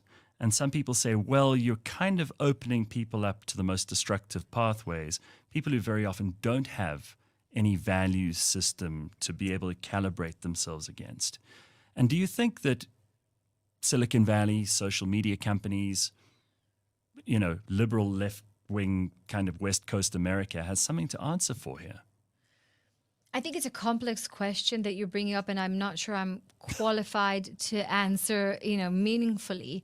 Going back to how we started our conversation, it's complicated, it's complex, different perspectives. Listen, I'm one of those Silicon Valley people as well, right? I just happen to be living in London, but I did really working at TikTok was an influential, let's say, position. Huge. And really tried and hopefully did influence. And I really believe people want good. People want to, they have this need to find solutions that are meaningful and good. And then, as you said, life happens. People get disappointed, have their own issues, aggressions, and then it can become messier. I think that as the one person that works in corporate, let's say myself, I would rather be working in these companies and trying to influence than sitting from the outside and kind of watching. And one of the reasons I joined TikTok, it was more than 3 years ago, was because I realized that my daughter was on TikTok and my daughter was consuming positive content, which is how to cook, which she never saw her mother do, and it's for survival, and positive body imaging. So again, I saw how meaningful it is when people consume positive content. And of course, there's always a risk that they consume. So it's all about education. I'm obsessed about education. I'm obsessed about education within companies. I know Microsoft do amazing work internally, keeping their strong values. The CEO of companies says that the C and the CEO is actually culture. It's not about like chief operating officer. It's about culture operating officer. His responsibility is the culture. How do people behave to each other? What kind of products they create? The more we see that, I think the better is our world. But people don't start companies for those reasons. They start NGOs for those reasons. But a company is a for-profit business usually. And then they build in the culture afterwards. That's just the way it is. I mean, if people develop a product or a service, they don't start very often. Now perhaps that's changing. They don't start with that in mind. They start with, I've got this great idea and I can make lots of money. And sometimes that's in conflict with, again, if we look at social media companies, many people would say they're doing more bad in society. They're doing more that is creating unrealistic expectations in young girls, for example, creating opportunities for young girls to be bullied outside of school and outside of situations that didn't exist before. And that's bad. And of course, it's because they started as for-profit companies, which is totally explicable. Yeah. I think research tells us that 20 years ago, people left their companies because of their role. The role wasn't inspiring enough or challenging enough or big enough for them. Then 10 years ago, we said that people leave companies because of their managers. Today, we can see that people leave their companies because of the culture. Mm-hmm. So whether founders like it or not, they have to, for the success of their business, they have to consider culture. They have to make it one of their essential elements as they build companies. Otherwise, they'll have talent leaving them. do you think that talent leaving is always a bad thing? Because you have to weed the garden. That's also culture, horticulture. Yeah, sometimes some people don't fit the culture. Correct. There's a term in kind of the world of human resources called regretted leavers. So if you have too many regretted leavers, i.e. people that they're actually culture carriers, that the company is proud for them to be part of the company. If you see those numbers going on, that should set alarm bells saying the people that we really want to be in our company and that represent who we are, what we live in, if they're leaving our company, something's wrong. Of course, you'll have always leavers, non-regretted ones that they didn't, just it wasn't right for them and for the company. Yeah, and I mean, especially we've seen poor old Mark Zuckerberg, and I mean, a lot of people don't like him for whatever reason, a lot of people do, but trying to explain to Congress, I mean, a bunch of old people, how social media works, and very many of them have no idea. And then part of what he does is to explain that, sometimes there is going to be a tyrant in one of these positions. They just don't know it until it's too late. And that person wants to shut down other people's free expression or direct the conversation in a certain way. It's bound to happen in any company. I don't know, I probably know exactly like yourself about Mark Zuckerberg's journey, but I think he too evolved with his perspective, with his approach. I think initially it was about believing that the platform can be completely neutral. Just let it be, with very little kind of managing it. But I think Mark and Facebook evolved and, there's more regulation, there's more managing, there's more facilitation of the content on it. I think it's a healthy process. But these things take time because Facebook boomed, right? And sometimes you spoke about Congress, like there had to be like a catch up. And I do think that the founders and the managers of these companies are accountable, responsible in the leadership positions, and they have to make it happen. Well, I'm glad to hear that from you because you know more about them than I do. But TikTok, for example, I mean, I'm not on, for better or worse. Maybe I'm just too old. You're not. You're younger than me. I checked. I'm not like, jonesing to get onto TikTok. But the fact is, TikTok takes up an enormous amount of young people's time. And I wonder how much of it is productive, like the stuff that your daughter's learning about, body image and cooking and all kinds of other, maybe they're really useful skills. I mean, I have seen, just because they get passed on, a lot of videos for people who've got profound things to say and very useful stuff. How could you, by joining TikTok, influence that positivity rather than keep the negative spiral that so many people are putting out there and so many people are addicted to as part of the whole thing? So just to clarify, my role at TikTok and also at Facebook was internal. So Right. that was about how employees experience the company, the people that build these products, Right. how they experience the company within, rather than the end users that actually Sure, but I mean, use that. it kind of has a knock-on effect, right? But there is of course an interlink and connection. I think that if a company is very clear about what it's here to do, why and how it adds value to the world. I'm telling you, I was there at Facebook in this time when the mission was about making the world more connected, smaller. There was a sense of doing something meaningful. Yes, unintended consequences, Cambridge Analytica, right? We've been through all of that. I worked at the company at that time. But, and hopefully the company corrected itself since. My role working within companies connected to the company culture is how to make sure that we're all aligned to the company culture, to the company mission, to the strategy. Whatever we do, whether it's marketing or sales or HR or IT or designing the product, it doesn't matter what you do, that you do it connected to the greater good and to the mission. And that means to have great managers. One of the things that I care deeply about is upskilling and coaching managers. Often you would see in tech companies, people that were brilliant in tech, whatever they were doing, right? Software engineers, designers, and then they grow and they have this opportunity to manage people. And often, actually, their emotional intelligence, their connection with people is less developed to their tech ability. Especially men. Also men, everyone. So how can you help people grow, right? In their different managers grow. Yes, their tech skills, but also their people skills.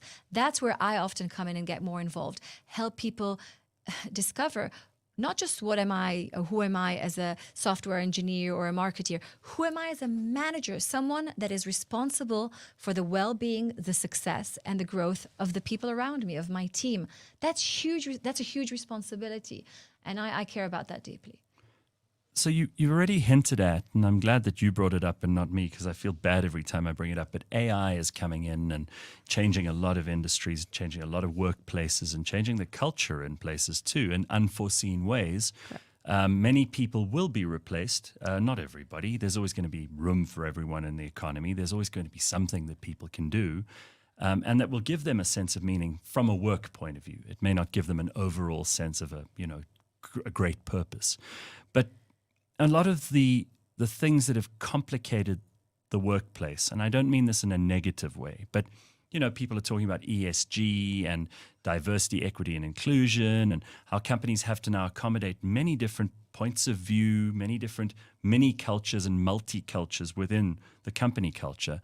All of that has made it quite onerous to navigate for managers, but also for employees, for staff. If AI comes in and does some of those jobs better and doesn't need to be managed from a culture point of view exactly the same way as humans do, because we're much more, fickle perhaps, and sometimes more deep and sensitive. How do you think that's going to change things? That's the £7 million question. I'll answer in snippets, okay? Because I don't have one holistic answer. One of the most looked after ability in the not so far future are people that are able to make meaningful eye contact, like the one I'm making with you now. We are so used to communicating on our devices and our screens, and we have to learn how to read body language, right? Do you think that young people, by the way, have lost that ability? I sometimes I see my one of my kids at Starbucks in London, and they're all they're at Starbucks, which seems like a social, everyone having their frappuccinos and whatever, but they're on their phones. So I asked my son, but you're going to Starbucks with 5 friends, but you're on your phones. And often they text each other, let's be honest, right? They message, they send videos. But it's so wrong of me to criticize that. Okay. Right? Because I should be curious about that. Sorry, that's my Israeli accent. Instead of criticizing something that looks different to me, because if I would go with my 4 friends to Starbucks, I'd like to chat with them and look into their eyes, right? Yeah. But he or them are more comfortable now maybe chatting about certain things, but physically being in the same place. And instead of criticizing that, instead of saying, oh, our youth is going south, to say, interesting, that's happening, right? This is a dynamic. Yeah, we can't just suddenly wish for it to be different either. It's not going to go away. But the thing is, how do we still help them have that eye contact, the ability to read how someone is feeling, not just by what they're writing on the emojis that they're using. Emojis are huge. When I worked for TikTok, we communicated through emojis. Also think about the language barrier. Yeah. Emojis was the way to communicate. And you can get confused by that as well. Oh, and we're not even getting into things like irony and sarcasm. Exactly. Which, again, passive-aggressive. And across cultures, that can get very messy. So if you don't use the little laughing face, you're not, you're being serious and it's aggressive. And So I tell my kids, try, and that's why I love Shabbat. Oh, yes. I'm so glad you brought this up. Because that's why I love Shabbat. Listen, we started keeping Shabbat maybe, 9 years ago. Shabbat is the only day of the week when no one is on anything. No laptop, no iPhone, nothing smart. And we actually practice interacting with each other. And I'm telling you, initially it was hard. Of course, it must have been impossible. We sat around the table. Some people can't be without that phone for like 5 minutes, let alone a day. And when we have guests, my friends' guests, out of respect, they don't bring their phones. After an hour, I feel they're like itchy. And I was like, oh, are you okay? Are you okay, Zoe? And she's like, no, I'm fine. I'm just a bit tired. Do you miss your iPhone? And she's like, yes.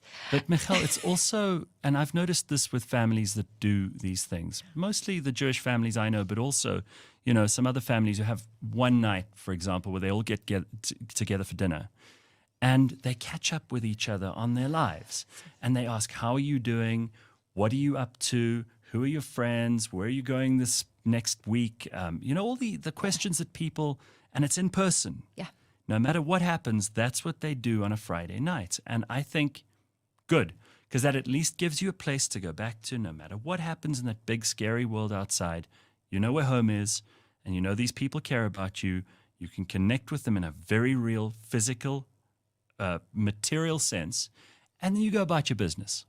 And some people don't have that anchor. It's going back to self-management, self-facilitation, to know what's good for you and for your family. And I'm with you. I have so many friends, they're not Jewish, it's not about Shabbat, but they make an anchor of one dinner, one something. Sunday lunch, whatever it is. Whatever you do. Sure. You're also doing a favor to your children. 10 years ago, when I was asked by my friends, so what do you recommend, what do you suggest that our children study at university? I used to say software engineering, becoming a lawyer. Today I say a psychologist, a social worker. They're on demand. Today in the UK, you need to wait 3 months to see a child psychotherapist, psychiatrist, social worker. They're on demand exactly for what the reasons you're saying. Kids are the young people aren't happy. Proxy parents as well, because the parents are doing such a terrible job. Listen, I think I want to assume that everyone does. Listen, we're all going to make mistakes as parents. I already regret so many things I've been doing in the last it's not a perfect 70 science, years. It's right? not. Sure. But what I'm saying is today, going back to the AI, I think we actually have to put more emphasis on community, on giving, and looking at each other in the eye, connecting, reading body language, spending time together, doing good, volunteering. I think it could be potentially an antidote to the other things that are going on. And a bit of truth, like a little bit of honesty, and not presenting your life on Instagram as being as great as it. Just leave some stuff out. Keep some stuff private. Keep a little bit for you and your husband or wife, you and your children.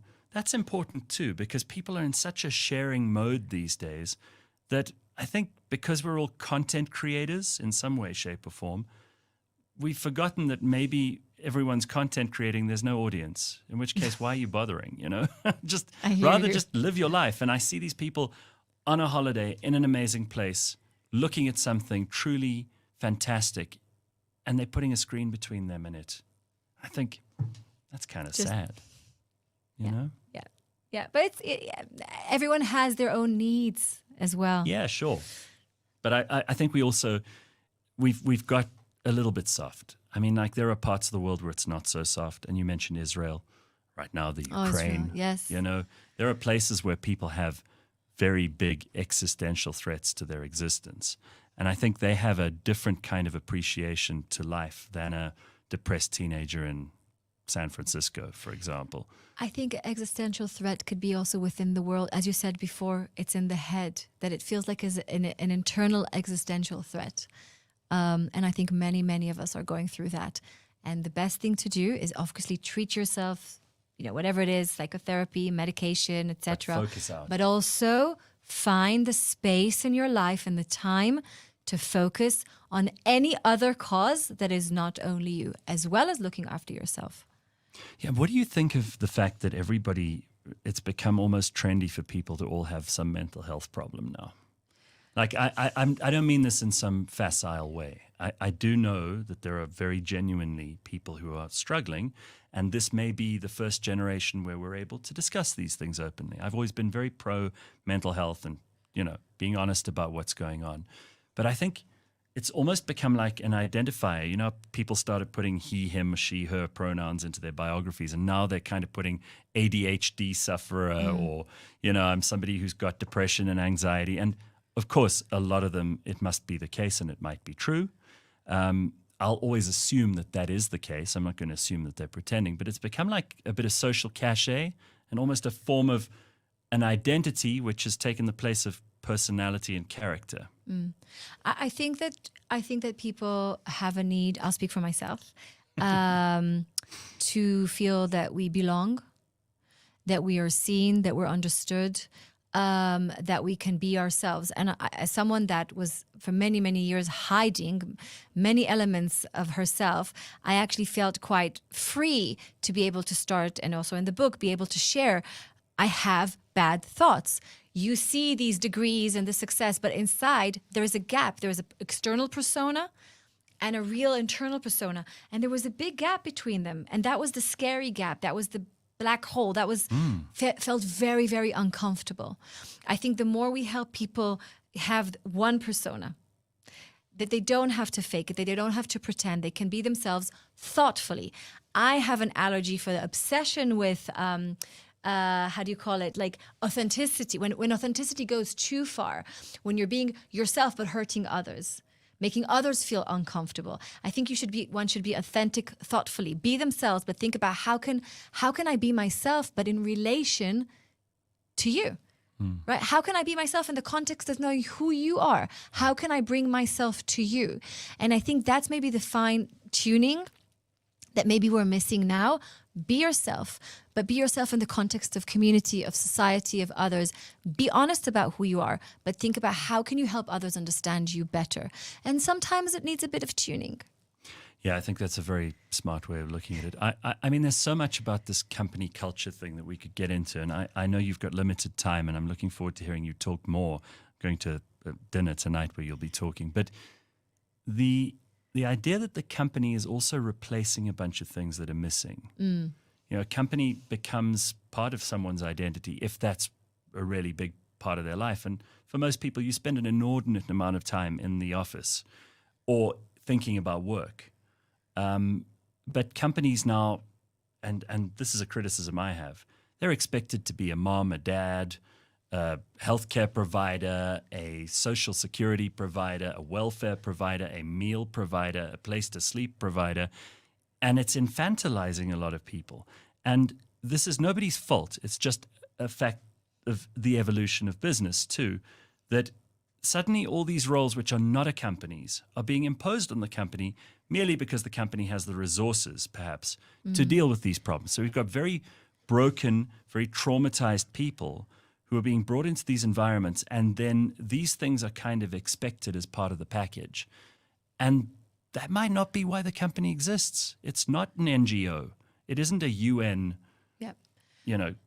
conglomerate. It isn't some multinational corporation that's actually about feeding schemes or any of that stuff. It might just be a for-profit business. I care deeply about the subject that you're touching on, right? From wearing a culture perspective hat. When I work in companies and I have teams that I lead, I do feel a really strong connection to the people on the team, and they do often become my friends. However, they're not my family.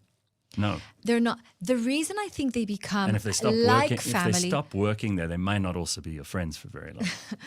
Thank God I've always stayed in good contact, but I hear what you say. No, it's possible. I think one of the reasons that people could project these feelings that often we have to our family, let's say if we're lucky and we have a good family relationship, is because we actually find meaning in our jobs. No, but I'm saying the opposite. I'm saying these people didn't have the company becomes a proxy for a family they didn't have. Yeah. So I'm saying sometimes... Not a positive thing. But sometimes, let's say people, they want to fill themselves with things, right? With love, with trust, with feeling that you belong somewhere. This is human nature. With icon, right? We want to feel safe, seen, part of, important.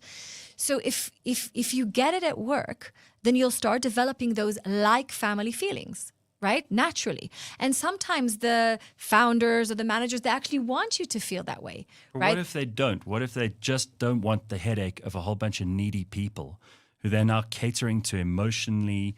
They're helping them with their feelings, helping them connect to other people. So companies should be able to cater for that as well. For someone that wants to come and... Yeah, of course, there's people that want to come to work and do whatever they want, whether from home or their office, and do their best and be their best version at work. And then they want to put this line and that's it. And I think that's a very healthy perspective as well. And I think any company should cater, you use the word diversity, for that diversity. And some people want to hang out after work. I was one of those people that never stayed for drinks after work. Maybe I was considered as less fun and less engaging. Or they think you're aloof or whatever. And I sometimes felt guilty. But to be honest, I made the decision. I'd rather go back home and not have drinks. That was my preference. And I was very lucky to work in companies that was never judged for that. So ideally, companies should be able to cater for everyone, whatever their preference, as long as they're doing their jobs and they're committed and they're respectful to be themselves in the context of the workplace. So what do you think about working from home and what we've had since COVID? Because this has got a big impact on company culture. There are people in companies who love working from home. and they're just as productive, and if not more so. They don't need the environment of the office, and they still feel part of everything. And you get those people who could not survive being on their own or being at home, maybe for various reasons. We've got to take into consideration the kids who, it's kind of hard to work when the kids are running around screaming. Maybe they don't have a lot of space at home for a little private area to work. Maybe they just don't want to be at home because they need to create that gap between work and home. Yeah. What are your feelings about how that's changed and how it's changing?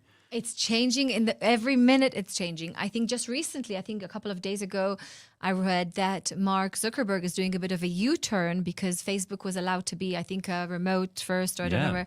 And now there's a requirement, and I don't have the specifics, to come more to the office and aiming for 3 days back. Snapchat, I think, went back to 4 or 5 days in the office for being more flexible. So I think, TikTok, more days in the office for sure, from what I can see and read. So I think different companies are exploring. Some of the companies, their business model was based on actually fully remote. They don't have offices at all. They have very limited space.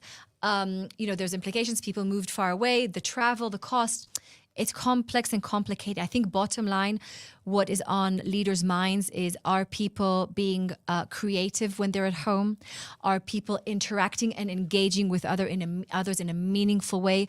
And most of all, can we build trust when people are not interacting with each other? When I joined TikTok, I think it was about 90% of the company, maybe 95% of the company, I don't remember the numbers, were hired during COVID. There was no return to office. All people were hired through. So my task was to build culture between people that never interacted with each other. That must have been difficult. It was fascinating. But now you also get employees who say, well, I'll take a job, but if they don't give me 3 out of 5 days at home, I'm not interested. Correct. And that's maybe not a bad thing. I think it's happening and will continue to happen. Yeah? Yeah. And listen, I could be one of those employees. I don't fancy going back to the office 5 days a week at all. And I like dropping off my kids in the morning and making space in the afternoon to take them. I already got used to that, and that they got used to it. Going back, it's fine-tuning, it's a balance, and having healthy conversations. I'm very curious to see where Facebook and Twitter, well, Twitter we know, but where Facebook and TikTok and other companies will take it, how flexible they will be.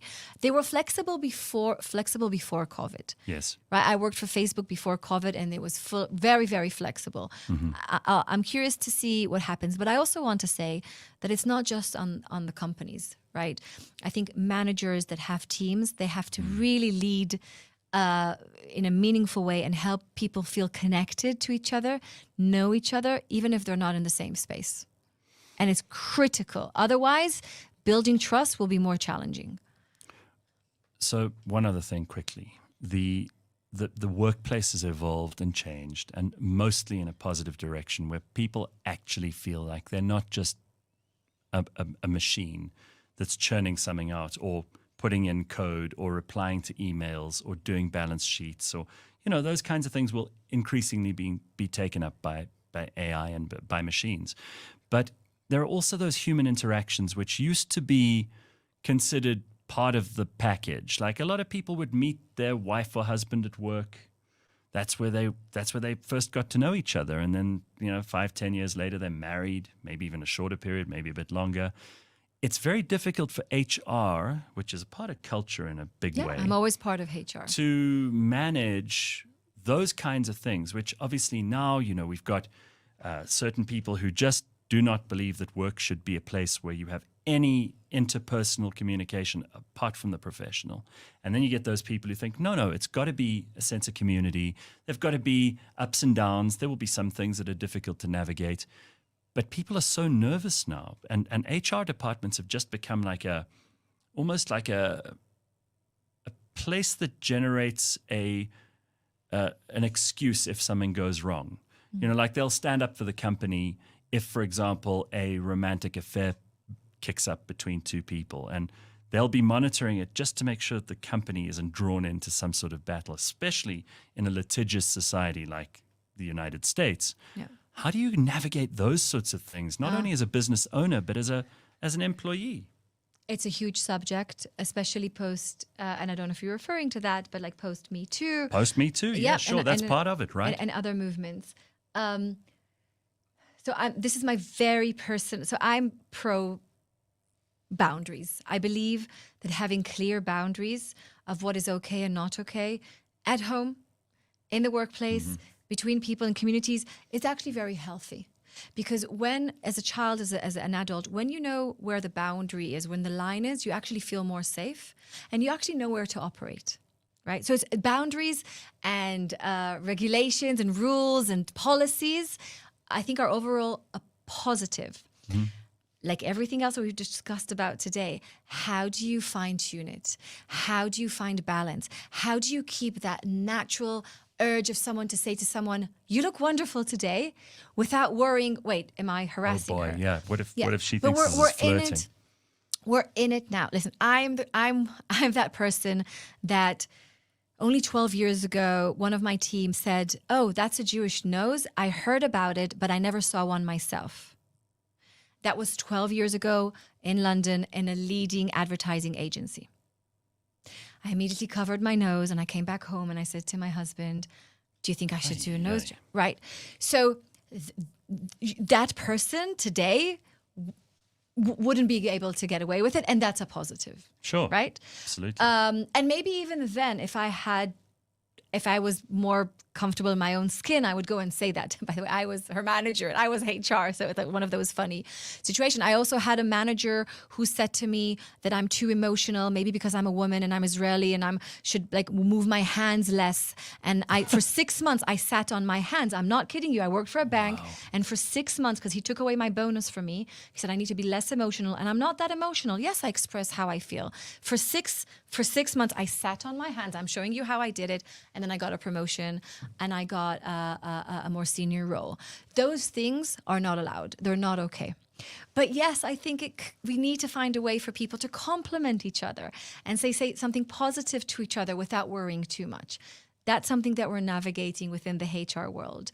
And there's a lot of unhealthy gray that needs navigating. I do believe that it's not long from now, because our young generation are actually much clearer about this.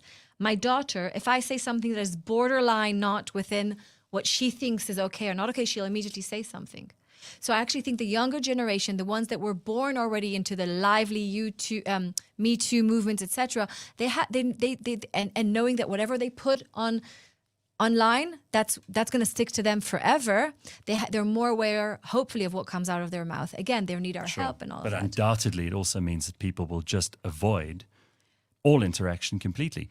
And you'll have these people who just like they shut down because they're so scared of putting a foot wrong and getting into trouble with HR that they'll just say, can I have this by 5? Thanks. That's it. And that's the interaction. I don't think a manager should worry about saying, the project that we spoke about yesterday, the submission of the presentation, the one that we need to send by 5, can you please get it by 5?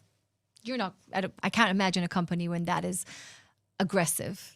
I think it's more about when we say something to people about themselves that makes them feel uncomfortable. Well, even there, they start sometimes asking you to fulfill certain requirements as a colleague at the same level they're at. So there's not a power thing necessarily, but now I want to be called they, them, and you forget one day and then it's a transgression, and that's not like someone's going out of their way to hurt somebody. The world is evolving in many ways, and we have to be very conscious about how we interact with people. 100%. We've been talking about that. And you can say that it's driven from one place of the world or to another, or it's adding value or not. But we have to work with it, how to help people feel respected, understood, everyone, right? And yeah, it's happening. Well, listen, I've learned a lot from you, and I'm absolutely sure that this isn't the end of our conversation. We were meant to I was meant to interview you years ago. Yes. I don't know why it didn't happen. I think it might have been our fault. But it's really no one's fault. It should have happened today exactly like it did. It's great to have you here, and I'm really, really interested in a lot of these things that you've had to say today, and I'm sure that there is plenty more in the book Can I gift you a copy? Oh, hell, absolutely. I would like that very much. Michal Oshman, it is such a pleasure to meet you, and thank you for coming to talk to us. Thank you so much. It's been a huge pleasure, and I'm not tired at all, even though I arrived 2 hours ago from London. Gets off the plane, and she's here, like, no worries. No sleep, no worries. Thank you so much. Thank you.